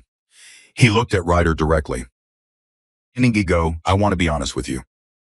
That would be a change, Ryder said. And Yarrow almost smiled. And fair, I was not honest before. And I'm going to try to be now, because I think we're past the point where the other approach was working. He paused. And you have approximately 8 minutes before the people I work with stop waiting for me to resolve this and start taking a different approach. And to give you those 8 minutes, because I think you're a reasonable man, and I think there's a version of tonight that ends without anyone getting hurt. The room was very still. And 178 men not moving. And tell me about this version, Ryder said. And the girl, Yarrow said. And whatever she's shown you, whatever she's told you, I understand it's compelling. I'm not going to insult you by telling you it's false. And see, some of it is real. But the people involved in this situation have resources that go beyond what you're equipped to handle, and the path you're currently on. He stopped and chose his next words with visible care. And the federal contact you reached out to tonight, Thomas Carter. He watched Ryder's face when he said the name. And Ryder kept his face neutral. His blood had gone cold. And Thomas Carter, he knew about Thomas. His DOJ contact, Yarrow continued. And the prosecutor he's been building this case with for 7 months. Another pause. And her name is Sandra Reeves. And she's been on Mr. Moss's radar for some time. As of approximately 2 hours ago, her involvement in this matter has been reported to the appropriate internal oversight channels. Inability to act independently on this case has been complicated. The fire popped. Nobody in the room moved. Any writer ran the calculation fast and didn't let any of it show. And Sandra Reeves compromised. The federal response slowed or stopped. The marshals, who were supposedly 45 minutes out, if their authority derived from Reeves, if Reeves's authority had been pulled or challenged at the institutional level. And either you're telling cavalry isn't coming, Ryder said. I'm telling you the cavalry has been redirected, Yarrow said. And I'm telling you that the window you thought you had is smaller than you were led to believe. He spread his hands. I'm not here to threaten you. I'm here because my employer does not want this to become a situation that generates the kind of attention none of us.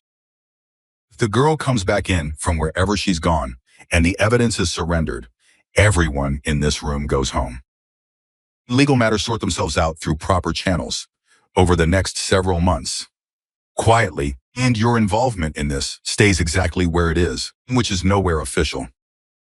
In he go, Ryder looked at him. And he thought about Emily on the back of Cole's bike, moving through the dark. And he thought about the flash drive in Marcus's pocket. And he thought about a recording of Gerald Moss's voice describing, in his own words, the operation he had run for 22 years. He thought about a man who had walked into a meeting he knew was dangerous because the truth demanded it. He thought about proper channels and about redirected cavalry. And about a 20-year-old girl who had spent 7 months on a mountain because proper channels were exactly what had been used to destroy her family. And get out of my cabin, Ryder said. And Yarrow looked at him for a long moment. And the practiced expression was still there. Behind it, but in Ifio, for the first time, and something had shifted, not fear, but the recalibration of a man who had expected a different answer and was now updating his model of the situation. And you understand what I'm telling you, Yarrow said. And about Reeves. Heard you, Ryder said. Leave. Yarrow held his gaze for 3 seconds. He turned and walked out, and the door closed behind him and the room, which had been holding its collective breath, and released it in a long and slow exhale. And Ryder turned to Jimmy immediately. And get Thomas on the line. And right now, Jimmy had the satellite unit up in 90 seconds. Inkling, the line connected on the second attempt, which felt like grace given everything. And Thomas, Ryder said. Sandra Reeves. And she, what do you know that you haven't told me? Silence on the line. Not the silence of someone caught. The silence of someone for whom the name just hit them in the chest. How do you know that name? Thomas said. And the man who just left my cabin knows it. He says her involvement has been compromised, and that oversight channels have been flagged, and that the marshals. And stop, Thomas said. His voice had changed tighter, faster. It's Ryder, listen to me carefully. And Sandra is not compromised. And what they've done is file a complaint with the DOJ's Internal Review Office, a false complaint of delaying the kind of bureaucratic move that takes weeks to resolve, but can create enough institutional noise in the short term to slow response authorization. It was moving. Ryder could hear it, footsteps, a door. Doesn't stop her. Doesn't pull her authority. Creates friction, a pause. But I need you to understand something. Any of the marshals who are moving, right now, they are moving under Sandra's authorization, and that authorization is valid. And what Moss's people have done is create a legal argument they can use later if this goes to challenge. Cannot actually stop what is already in motion. And Ryder processed this fast. And the marshals are still coming. And they are still coming, Thomas said. And, but Ryder, this means Moss is aware the game has changed. And he knows Sandra's involved. He's moving to contain it, which means he is no longer assuming he can handle this quietly. Which means Bunt stops playing it safe, Ryder said. Yes, Thomas said. And whatever they were willing to do an hour ago, the ceiling is different now. And Ryder looked at Danny. Danny had heard enough. He was already moving toward the back of the cabin to relay. How far out are the marshals? Ryder said. Any 22 minutes, Thomas said. Just confirmed with Sandra directly. He know about the interference attempt. They are not slowing down. He paused. Ryder, where is Emily? And it moving, Ryder said. In South Road. And should be hitting the highway in the next 10 minutes. Cole's phone number to me right now. You need to reroute the marshal team to intercept her at the highway before she hits an open road without cover. Any Ryder looked at Marcus. And Marcus already had Cole's number pulled up on his own phone, holding it out. And Ryder read it to Thomas. And I'll handle it, Thomas said. Keep those people outside the cabin until the marshals arrive. Working on it, Ryder said. He ended the call. The cabin was moving now, not chaotically, but with the particular organized energy of people who have been waiting for direction and have received it. And Danny had the men repositioned. Marcus had moved the physical evidence to the center of the building, as far from any exterior wall as the layout allowed. And Birch, who had fed Emily soup and sat with her without making her talk, was at the east window watching the vehicles. And they're moving, Birch said. And just that, flat and clear. Any Ryder went to the window. Outside, the SUVs that had been sitting at distance were repositioning. Not rushing, still measured, still deliberate, but closing ground. And coming around to cover different angles. How many approaches? Ryder said to Danny. Instinct 3 confirmed. And possibly 4 if they have someone coming through the trees on the north side. Danny's voice was steady. He was in his element here, the logistics of bodies in space and movement, the chess of it. And not going to come through the door. And that's too visible, too much noise. And want what they want is. And they want us to come out, Ryder said. Or they want to make staying in here feel worse than coming out, Danny said. And yes, so pressure. And noise. Something that makes 180 people decide this isn't worth it. He looked at Ryder. Actually a smart play against most groups. And we're not most groups, Ryder said. No, Danny said. And we're not. First noise came 3 minutes later. It was a spotlight, a mounted unit on one of the SUVs, pointed directly at the cabin's main windows. The kind of industrial brightness that turned the inside of the building white and made everyone in it instinctively shield their eyes. And several men cursed. And someone knocked something over. And the light flooded through every window on the east face, and it was designed to disorient, to make the interior of what had been a shelter feel suddenly exposed and vulnerable. And Ryder didn't move from where he was standing. Gaze down, he said loudly to the room. And don't look at the windows. Move to the interior if you need to. And this is pressure, that's all. And let it be. You heard the men respond, some moving, some staying, some talking to each other in the low, reassuring voices of people working to stay grounded. And the room reorganized around the light without surrendering to it. And a voice came through a speaker. Amplified, distorted slightly, but clear enough. And this is a private security operation acting under county authority. And the individual known as Emily Carter is the subject of an active welfare check. Anyone obstructing this operation is subject to. And turn the music up, Marcus said loudly from somewhere in the back. And four different men immediately found speakers on their phones and started playing not the same song. And four different ones, overlapping, competing, none of it intentional music, so much as intentional noise. It was chaotic and absurd, and it worked. Because the amplified voice outside became one more sound in a room full of sounds and lost its authority completely. And Ryder felt something loosen in his chest. Not relief. And something better than relief, the particular feeling of watching a group of people find their footing and decide not to be moved. He checked the time. 19 minutes. He could hold 19 minutes. The spotlight stayed on. The voice outside kept going. But it was background now, and nobody in the room was listening to it.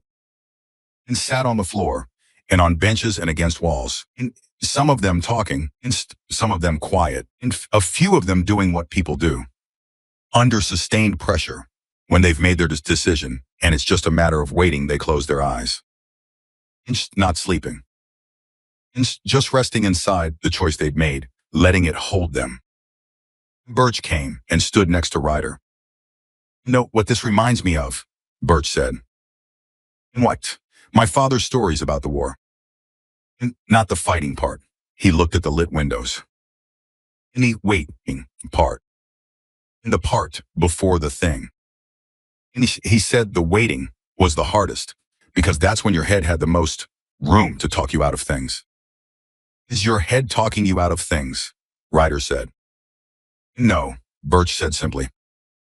"I'm 63 years old, and I've been talked into a lot of things I regret and out of a lot of things I don't. And this one I know which kind it is." "In Pigo," Ryder looked at him. "That girl ate the soup," Birch said. "You know how long it's been since someone actually sat down and ate something somebody made them? You could see it on her face. 7 months of nobody making her anything." He shook his head. "I got grandkids. You got daughters. You do. And nobody sits alone like that. If there's anything anybody can do about it." He went back to the window.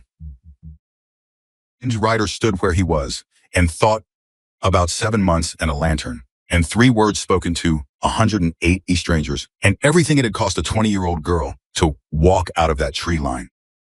Phone buzzed. Anisco, Cole's number. He answered it fast. "And Cole, we're at the highway." Cole's voice was controlled, but there was something underneath it, something quick and alive. "Emily's okay." "And we're okay." A pause. "And Ryder, there's a car behind us. Picked us up about a mile back. Any black sedan, no plates I could read in the dark. It's hanging back, but it's there." And Ryder's jaw tightened. "How close to the highway junction?" "And we're at it. And we're stopped at it right now. Don't move from that spot. In Thomas is routing the marshals to your location. He should be." "In Ryder," Emily's voice now, and she close to the phone, and close enough that he could hear the cold in it and the particular quality of outdoor air on a voice. "And there's someone getting out of the car behind us. Emily, stay on the minus." "And Cole has the flash drive," she said. He gave it to him. "And whatever happens to me." "Nothing is happening to you," Ryder said. And sharply, "Emily, I'm not running." And she said, and her voice was steady in the way it had always been steady, and the bedrock steady of someone whose fear ran deep but whose decision ran deeper. "If they take me, Cole rides. And the drive gets to Thomas. That's the priority." "Emily, that is not." "It was always the priority," she said. "My father made that decision 3 years ago when he started the file.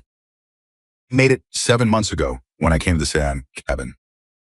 And you made it tonight when you told her to run." Her voice didn't crack. "Some things are worth the cost." He said that, but he was right. A pause. "Tell Thomas, I'm sorry I didn't call sooner." Emily, the sound of a car door. Footsteps on frozen ground. And then, From somewhere close to the phone, another voice, a woman's voice, clear and immediate and official. Emily Carter, my name is Deputy Marshal Voss. We were told to look for a young woman and a motorcycle at this junction. A brief pause. Ian, you okay? Silence on the line. In Cole, oh thank God. And Emily, then her voice for the first and only time in the entire night was something other than controlled. It was just the raw, real, any unprepared sound of a person who has been strong for so long that the moment they don't have to be anymore arrives like a physical force. She said, I'm okay. Ryder closed his eyes for 1 second, and he opened them and looked at the clock. 14 minutes. He could hold 14 minutes. He looked at Marcus, and Cole reached the marshals. Emily's secure. And Drive is secure. And Marcus put his hand flat on his chest over his jacket pocket where the physical evidence had been riding all night. He nodded once, slow. In 14 minutes, Ryder said. In 14 minutes, Marcus said. And the spotlight outside was still blazing. And the voice on the speaker was still going. And Ryder Callahan turned back to face the lit windows of the cabin and did what he had always done in the moments that mattered most. Stood still. He held the ground, nothing. And he did not move. Change outside happened at the 11-minute mark, and it happened fast. And the spotlight cut off. Not gradually, immediately, like a switch. In the room going from blinding white back to firelight. In a single second, and everyone in the cabin blinked and adjusted, and the sudden quiet from the speaker was almost as disorienting as the noise had been. And Danny was at the window in 3 strides. And vehicles are moving, he said. Not toward us. He pressed closer to the glass.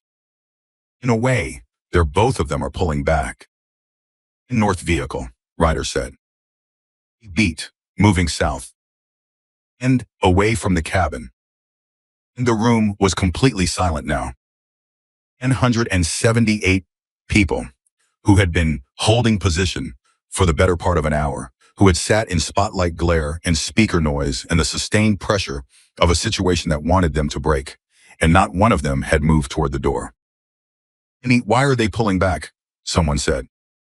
Not to anyone in particular. The question the room was asking. And Ryder knew why. He knew before Danny said it, before the answer came through, on the satellite unit, before any of it became official. They were pulling back because someone had called them and told them to pull back. And the only person who could call them and make that happen was the person at the top of the chain. And Gerald Moss. And Gerald Moss had pulled them back because something had changed in the last 11 minutes, something at a level above what was happening on this mountain, something that made the risk calculation flip. And the satellite unit buzzed. And Jimmy picked it up and listened for 10 seconds, and then looked at Ryder with an expression that Ryder had never quite seen on Jimmy's face before. And Thomas, Jimmy said. He says turn on any device that can get news. And 3 phones found signals simultaneously. 3 different men pulled up feeds, and the information came in overlapping fragments, pieces of something assembling itself in real time. And Gerald Moss. Detained, federal authorities. Helena, 30 minutes ago. Not here, not on this mountain. In his office in Helena, where he had apparently been this entire time, watching from a distance, and managing from a distance, in the way he always managed, and where Sandra Reeves's people, and who had not been stopped and had not been slowed down, no matter what his lawyers had filed, and gone to collect him while his operatives were busy with a spotlight and a speaker on a mountain cabin. And the room understood before anyone said it out loud. You could see it move through the group the way things move through a group when they share a mind for a moment, person to person, face to face, the dawning of it. And Gerald Moss was in handcuffs. And while his people were here, trying to pressure a cabin full of bikers into giving up one girl and a flash drive, and the federal authority that had been in motion for months, the case that Thomas Carter and Sandra Reeves had been building quietly and carefully. Outside the compromised field office had walked through the front door of Moss's office and put an end to 22 years. And Danny turned from the window and looked at Ryder. "And they're gone," he said. "And all of them." Any cue, roads clear. The room erupted. Not in a controlled way, the specific, uncontrolled, relieved, and exhausted way of people who have been holding something very heavy for a very long time and have just been told they can put it down. And laughing, men grabbing each other, someone in the back letting out a sound that was half shout and entirely genuine. And Birch sat down heavily in a chair and put his face in his hands, not in distress, but in the way of someone who needed a moment to be somewhere private inside a public room. Marcus took the sealed bag of physical evidence out of his jacket and held it in both hands and looked at it for a long moment. 22 years, he said quietly. "In shoe to nobody. Any or to the bag. And into whatever it represented, which was a family that had fought and lost and left their daughter the only thing they had that could still make it right." And Ryder's phone rang. "And Cole, marshals have Emily," Cole said immediately. "And she's safe. She's talking to them right now. She's been talking for the last 10 minutes, and I don't think she's stopping anytime soon. And the deputy marshal told me they've been working this case for months, and they needed her testimony, finalized 3 of the charges." His voice had the slightly stunned quality of someone reporting something they still can't quite believe. "And Ryder, she knows everything. Every name, every date, every transaction. She's been living with it for 7 months, and it's all right there." A pause. "She's incredible." "Yes," Ryder said. "And she is. They want to know if the physical evidence is." "And tell them it's secure," Ryder said. "And we'll bring it out when the roads are safe. And come down together." "Copy that." A pause. "And Cole out."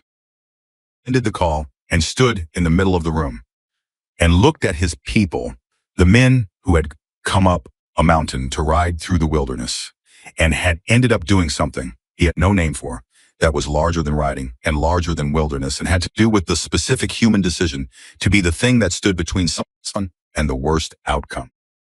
He didn't give a speech. He wasn't a speech man.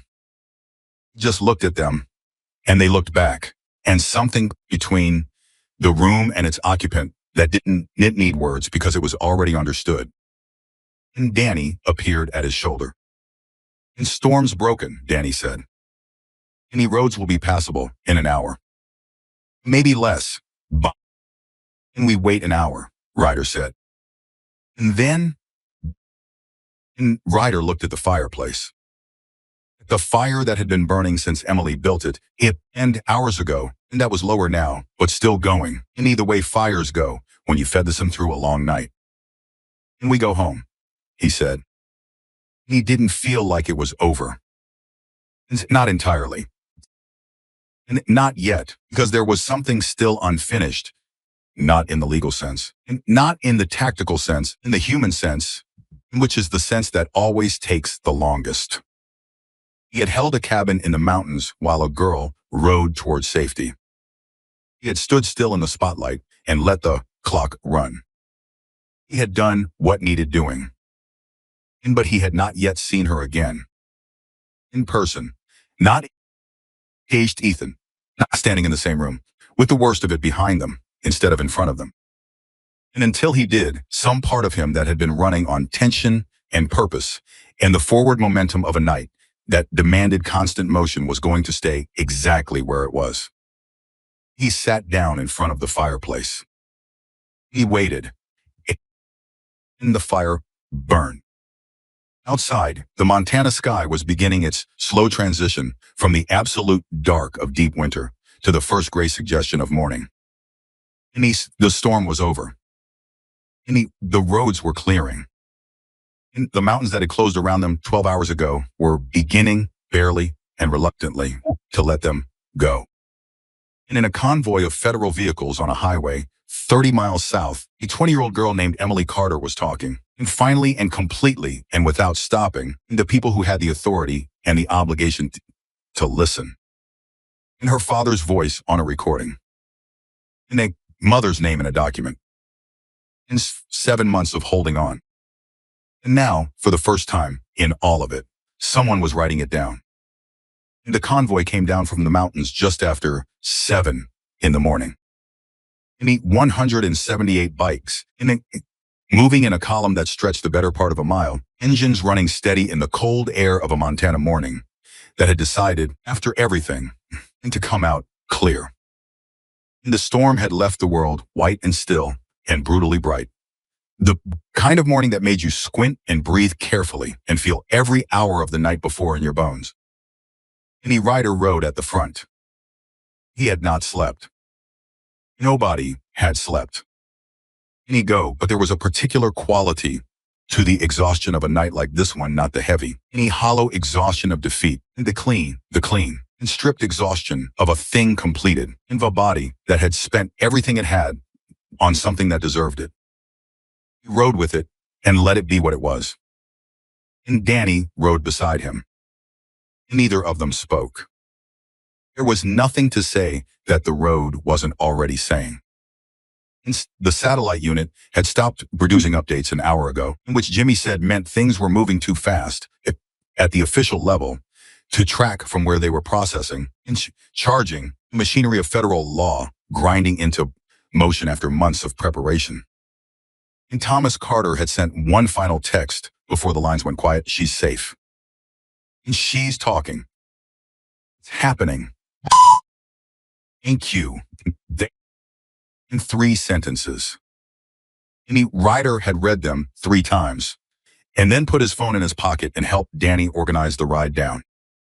Any highway appeared at the bottom of the forest road, like a sentence ending properly the way something resolves was always when going to resolve, when the structure of the thing demanded a conclusion and the conclusion arrived. And there, pulled to the side of the highway in a gravel turnout, was a convoy of federal vehicles. 4 of them. And beside them, standing in the cold, with a borrowed federal jacket over her layered clothes, and her golden hair loose around her face, her hands wrapped around a cup of something hot that someone had given her, was Emily Carter. And she saw the bikes before they reached her. Stood up straighter when she saw them. And just that. Nothing dramatic. And just the particular adjustment of a person who had been leaning against something and then found they could stand on their own. And Ryder pulled over. And the column behind him slowed and stopped with the particular sound of 178 engines dropping to idle and then silence, one at a time, back through the line like something folding itself carefully away. He got off his bike. In Isbior, he walked toward her. And Emily Carter, who had not cried once in the entire night, not when she opened the box, and not when she heard her uncle's voice break over the phone, and not when she listened to her father's recording alone, in a back room with her hands pressed flat against her. Thighs looked at Ryder walking toward her in the morning light, and her face did the thing it had been refusing to do for 7 months. Broke, not in pieces, and not dramatically. And just the wall came down, the one she had built in the first days of her parents' disappearance and maintained through a Montana winter alone. And what was underneath it was not weakness. It was never weakness, and was simply the truth of what it cost a person to hold on that long. And she didn't sob.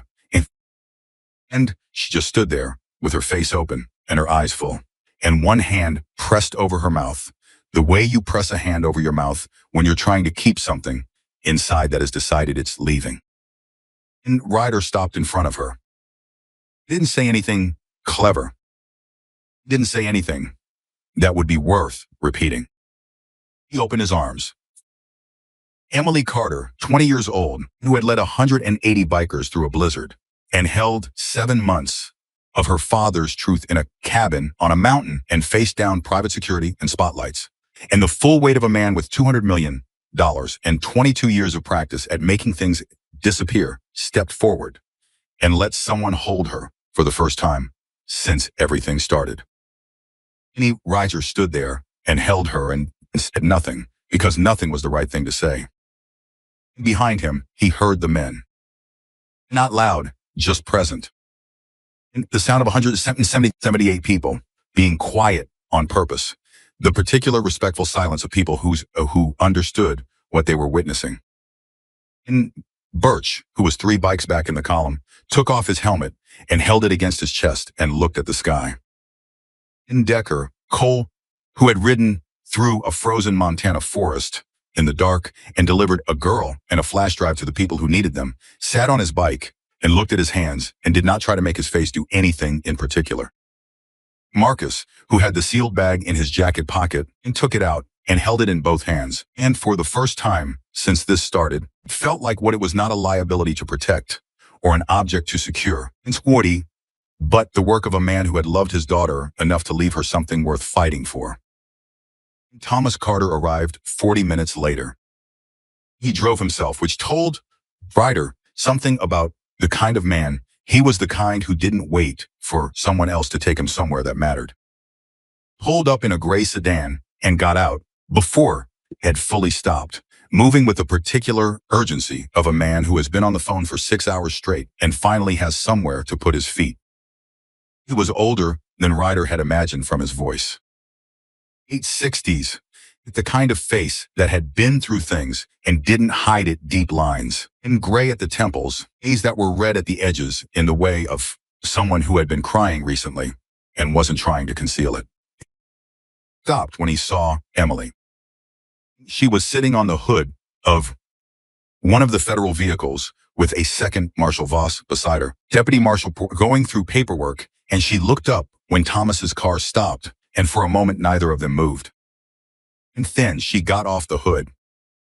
He crossed the distance between them and put his arms around her, and she went into it the same way she'd gone into Ryder's arms, not weakly, not collapsing, but with the deliberate choice of someone deciding to trust the floor after a long time of not trusting anything. "I'm sorry," Thomas said into her hair. "Sorry it took this long. I'm sorry I wasn't." "You were building the case," Emily said. And her voice was muffled against his jacket. He knew you would be." Thomas pulled back enough to look at her face. "And did you listen to it?"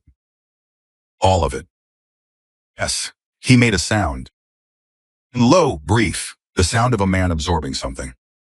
"He sounded like himself," Emily said.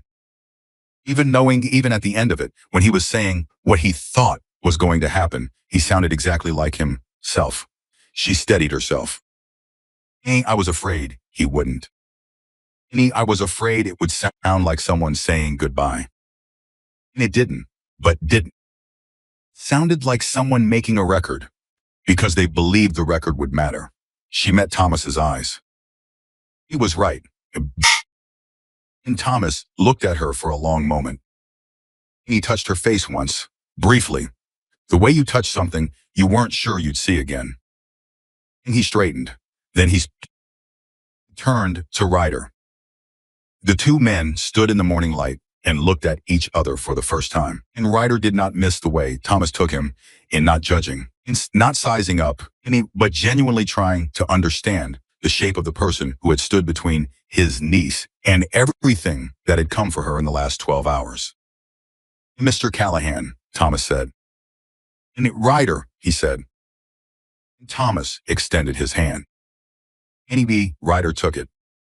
"And my brother wrote in his letter," Thomas said, "that Emily should find people who still believed in doing what was right." He held Ryder's hand a beat longer than a standard handshake. "I want you to know that when he wrote that, I don't think either of us imagined." He stopped. Found his footing again. "I want you to know that what you did last night is the reason my brother's work means something. And without your people, that evidence goes dark. Emily goes dark. Everything Robert spent 3 years building goes dark." He released his hand. "And there is no version of this that ends well without last night.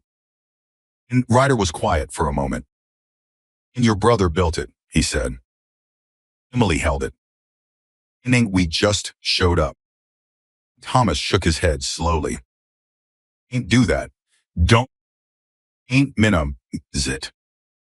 And you know better. And his rider said nothing. And he heard it.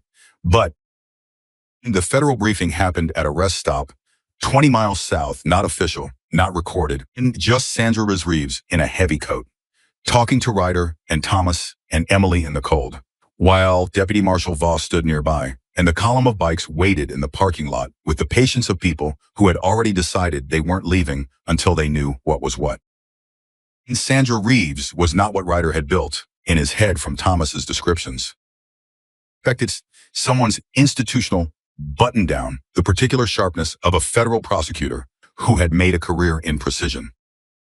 And she was precise, yes, but there was something warmer underneath it, a quality of genuine anger at what had been done to the Carter family that came through in how she spoke, in the way she said Robert Carter's name with a care that was not professional. And Gerald Moss was taken into custody at 1:47 this morning, she said. He is currently in federal holding in Helena. His attorneys filed 3 emergency motions in the first hour, all of which were denied. She looked at Emily. The report your father made is going to be central to the case. We've already had it processed and authenticated. In between that and the documentation you preserved, she paused.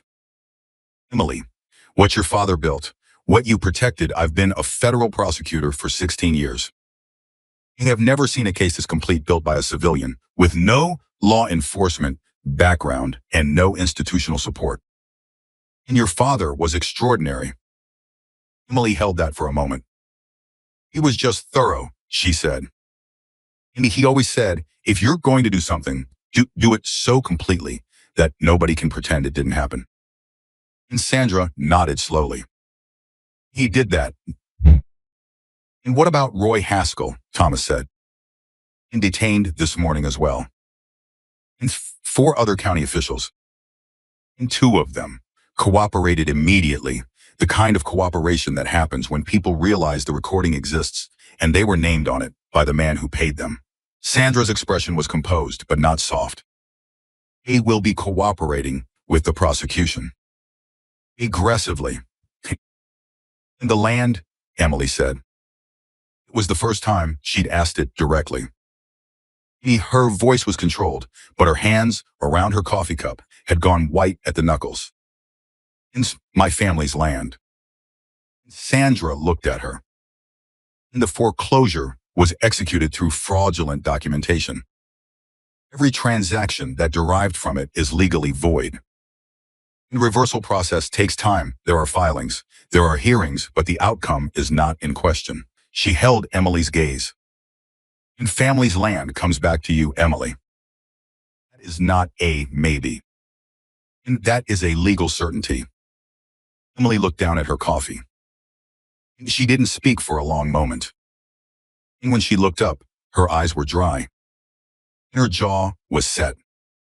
And she looked less like someone receiving good news, and more like someone watching a thing become real that they have believed in for so long that belief and reality have become the same texture, and it takes a moment to feel the difference. Okay, she said. In word, simple. In the word of someone who has been saying not yet for months, and has been told now. Any rider watched her say it. He thought about the first time he'd seen her face in the blizzard, with the lantern, those eyes that weren't scared. He thought about the room, covered in paper. He thought about her hands, pressed flat against her thighs when the wall almost came down, and how it hadn't, because she wouldn't let it, because she had decided that the wall came down on her terms and nobody else's. He thought she was the most determined person he had ever met. He thought that, and did not say it, because it was the kind of thing that belonged to the inside of a moment and not to its surface. The question of what happened next was answered in pieces over the following hour as the morning moved and the cold into something less aggressive, and the parking lot became, briefly and improbably, in the center of something fun. Danny organized actual coffee, from the diner 200 yards from the rest stop, a run made by 6 men who came back with every paper cup the place had and a level of goodwill from the diner's staff that suggested they had explained some version of what was happening. And the cups moved through the group, and people drank and stood close to each other in the way of people who have been through something together and are not quite ready to stop being together. Emily moved through the group. And that was the thing Ryder noticed. Expected her to stay with Thomas, with the federal people, with the official circle of the resolution of this thing. Instead, she moved. And she went from person to person, not systematically, not like she was working a room, but the way you move when you realize there are specific people you need to say something to. And she found Birch first. And he was sitting on a concrete barrier with his coffee, his beard gray, face weathered, and his eyes doing the quiet thing they did when he was thinking about something he didn't need to say out loud. He looked up when she stopped in front of him. "The soup," Emily said. "Last night, beef. That was the first time someone cooked something for me in 7 months." And Birch looked at her. "In his go, was it good?" "It was from a can," she said. "It was the best thing I've eaten since August." He was quiet for a moment. "And my granddaughter's name is Rosie. And she's 22. And lives in Bozeman." He looked at his coffee. "I am going to call her when I get home." "You don't call enough." He looked back at Emily. "And you reminded me of something." "And what?" "That people need people," he said. Simply, like it was not a small thing, but also like it did not need to be made larger than it was. And that sometimes the person who needs the most help is the one who's been managing alone so long they've forgotten they're allowed to ask. Emily looked at him steadily. "I hadn't forgotten," she said. "Just didn't have anyone to ask." "Yeah," Birch said. "No." He looked at her. "And you do now." And she nodded. And something in her face was very quiet. And not closed, the opposite of closed. Open in the particular way of something that has been held shut for a long time and has been allowed finally to just be what it is. And she moved on. She found Cole next. He was leaning against his bike with his arms crossed, and the expression he wore when he was in a situation that required him to feel things he didn't have a standard operating procedure for. He uncrossed his arms when she came over, which was the Cole Decker version of showing up. "And you ride well," Emily said. "And you said you knew that road," Cole said. "And that you weren't lying." "Every turn before I could see it." "He walked it a lot," she said. "And you walk something enough times, in the dark you stop needing to see it." And Cole was quiet for a moment. "He said something dumb when we first got to the cabin last night," she said. "He'd do that, but..." "No," she held his gaze.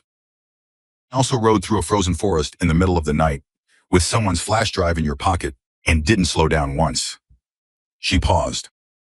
"And people are complicated." And Cole looked at her. He said something that Ryder, in watching from 15 feet away, and he would remember for a long time. "And you could have judged me for the first thing and not waited for the second." "And so could you," Emily said. "And you didn't." He looked away. And back. "Take care of yourself," he said. And the words were blunt and a little awkward, the way Cole's words usually were. But behind them was everything he didn't know how to make sound the way he meant it. "And you too," she said. Turned and found Ryder. He had not gone to her. He had let the morning be what it was and let her move through it at her own pace, because she had earned the right to do things at her own pace for the rest of her life, as far as he was concerned. And now she was standing in front of him, and the morning was bright and cold, and the convoy of bikes stretched behind him, and all of it, the blizzard and the cabin and the lantern and the long, dark hours of holding position, was in the space between them, present and understood. And Marcus told me what he said to you in the cabin, Emily said. And you had everyone hold position. He said you told them, that's what we're here for. And something like that, Ryder said. He said you didn't convince anyone. He said you just reminded them of something they already were. Ryder looked at her. And that's how my father talked about doing the right thing, she said. He never made it sound like sacrifice.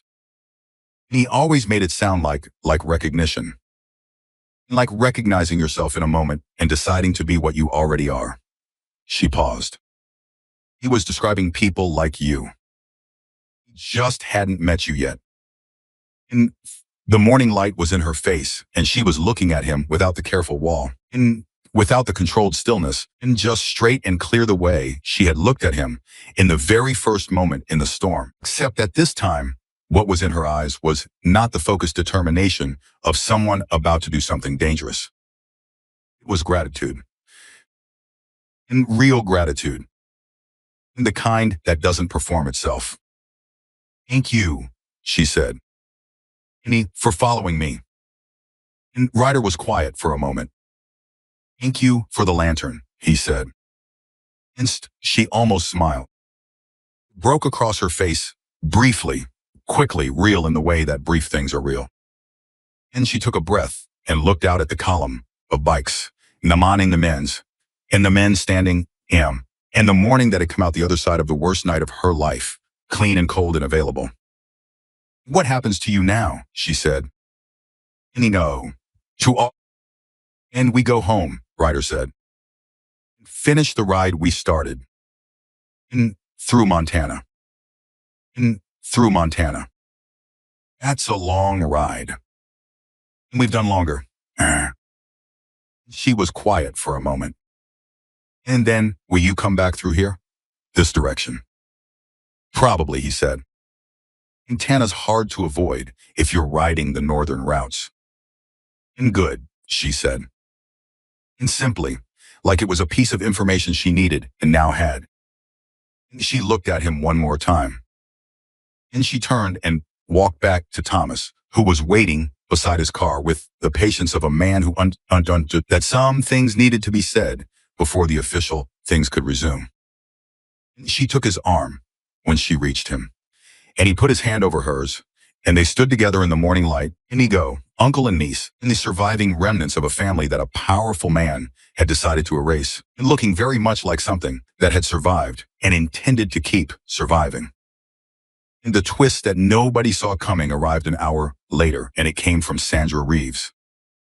And she had been on her phone, moving between vehicles, the quiet, controlled activity of a federal prosecution team assembling the first full day of what was going to be a very long case. And she came back to where Ryder and Thomas were standing. Her expression had changed. Something I need to tell both of you, she said. And something that came through in the last hour that changes the personal dimension of this. And so, Thomas straightened and watched Sandra's face and felt the particular shift that happened when a situation revealed a layer that nobody had known was there. Been processing the phone records and communications seized from Moss's office, Sandra said. Standard procedure. Do this in the first hours while the evidence is fresh and the subjects haven't had time to manage destruction. She paused. And he found something in the communications that was not part of the original investigation. Not directly. She looked at Thomas. And there was a contact. Each Moss information about the federal investigation, specifically about my office's involvement, about the timeline, about this family. She held his gaze. And the contact was not in our office. And the contact was someone who had access to Robert Carter's original outreach. And someone he trusted enough to share the details of what he was building before he had fully verified them. And that Thomas had gone very still. And the contact who arranged the meeting, Thomas said. His voice was careful. And be careful of someone who is walking towards something they don't want to reach. And the person Robert trusted, whose name he never said. "You have a name now," Sandra said. "Came out of the communications. He's been cooperating with Moss for at least 2 years." She paused. "His name is David Farrow. He was a land rights attorney in Minnesota." "You know who David Farrow is?" Thomas said. His voice had gone flat. The flatness of something that is just registered as true before the emotion has arrived to meet it. He's very still and looked at Sandra, and the mathematics of betrayal worked itself across his face in real time. "He was Robert's closest friend outside the family," Thomas said. Sandra said, "He's the one Robert trusted most. Outside of me, he was talking to himself as much as to anyone. Robert would have told David everything. Before it was all in writing. Before it was secured. And he would have told David because David was the person he talked to when he was working something through." He stopped. David told Moss what Robert had. And Moss knew from the beginning what was coming. He had months to prepare. He stopped again. He turned away. Just for a moment. And just long enough to look at something that wasn't anyone's face. And he turned back. "And where is he?" Thomas said. "In custody as of 40 minutes ago," Sandra said. "He's cooperating. He says he didn't know what Moss would do. He claims he thought he was just managing a business dispute." "Claims, but he's lying," Thomas said. Quiet, final. "And Robert disappeared. He knew Robert disappeared. And he said nothing and did nothing for 2 years. His jaw was set. He's lying about what he knew. And that's for the court to determine," Sandra said carefully. "Yes," Thomas said. "It is." The silence that followed was a different kind of silence than the silences of the previous night. Not tactical silence, not strategic silence. The silence of a wound.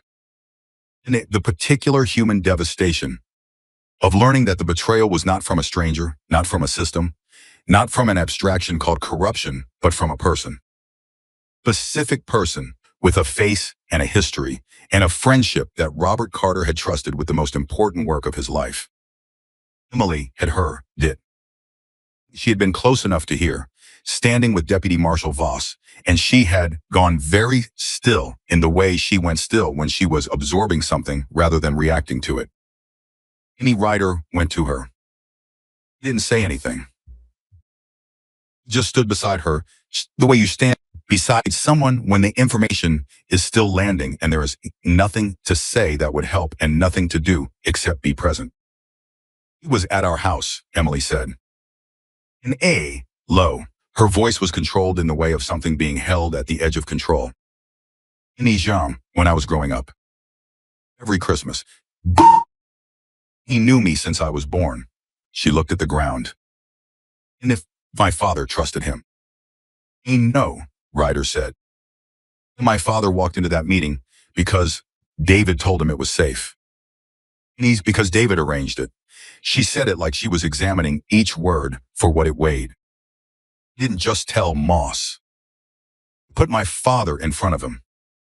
And the morning was still bright and cold, and the world did not have the decency to look different from what it had looked like 5 minutes ago, which was the thing about grief of this particular kind. The world simply continued, indifferent. And you stood in it with this new heavy thing and figured out where to put it. "Emily," Ryder said. "Encino," she looked at him. "And what your father built survived," he said. "And what you protected survived. David Farrow did everything he could to make sure it didn't, and it survived anyway." He held her gaze. "And your father trusted the wrong person once.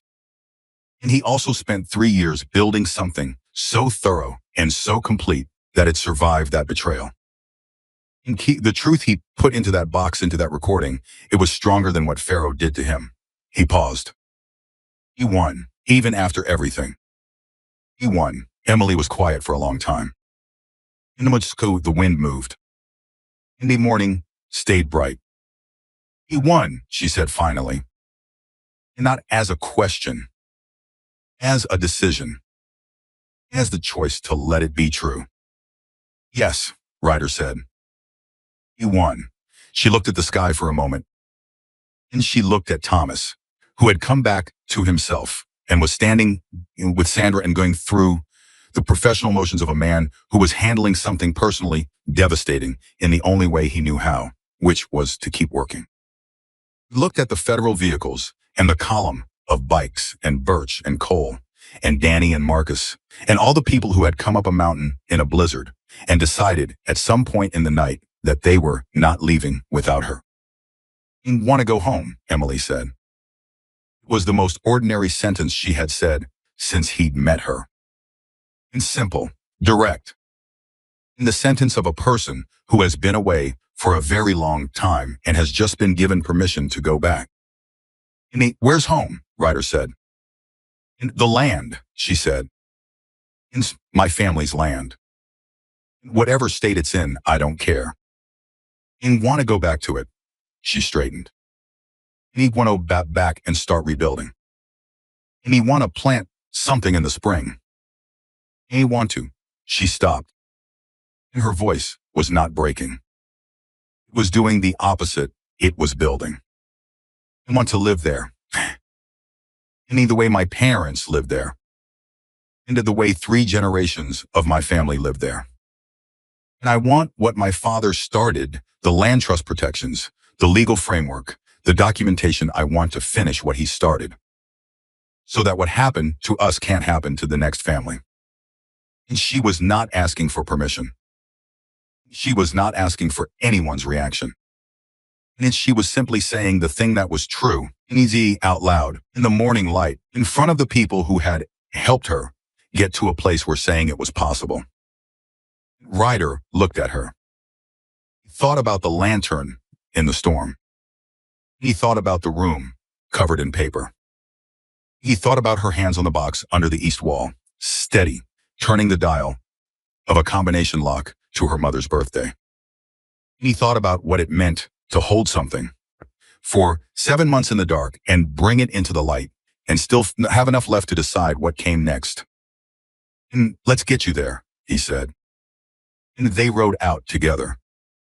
And not Annie. Not all the way Ryder's charter was heading north. Emily's land was with Thomas. The geography of the resolution did not provide for a convoy that went the same direction. But they rode together for the first 12 miles in the bikes and the federal vehicles in Thomas's gray sedan, and it moving south on a Montana highway in the full morning light. And for 12 miles, it was one thing. And the highway forked. And Ryder pulled to the side. And the column behind him pulled with him. Emily's vehicle, she was in the front seat of one of the marshal's SUVs. Thomas beside her slowed. And the window came down. And she looked at him from the passenger seat with those eyes that had never been scared and were not scared now, and held something in them that was not a beginning and not an ending, but the specific human space between the two, and where the cost of the thing you've been through is finally being felt because you've finally survived it enough to feel it. "And Birch to call his granddaughter," she said. "He will," Ryder said.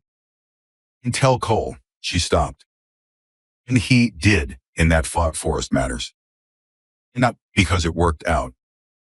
Because he did it before he knew it would. "I'll tell him." And she looked at him directly. And Ryder, his name. And just that, with everything underneath it. "Emily," he said. And the same, the window went up. And the SUV pulled forward. And the federal convoy moved.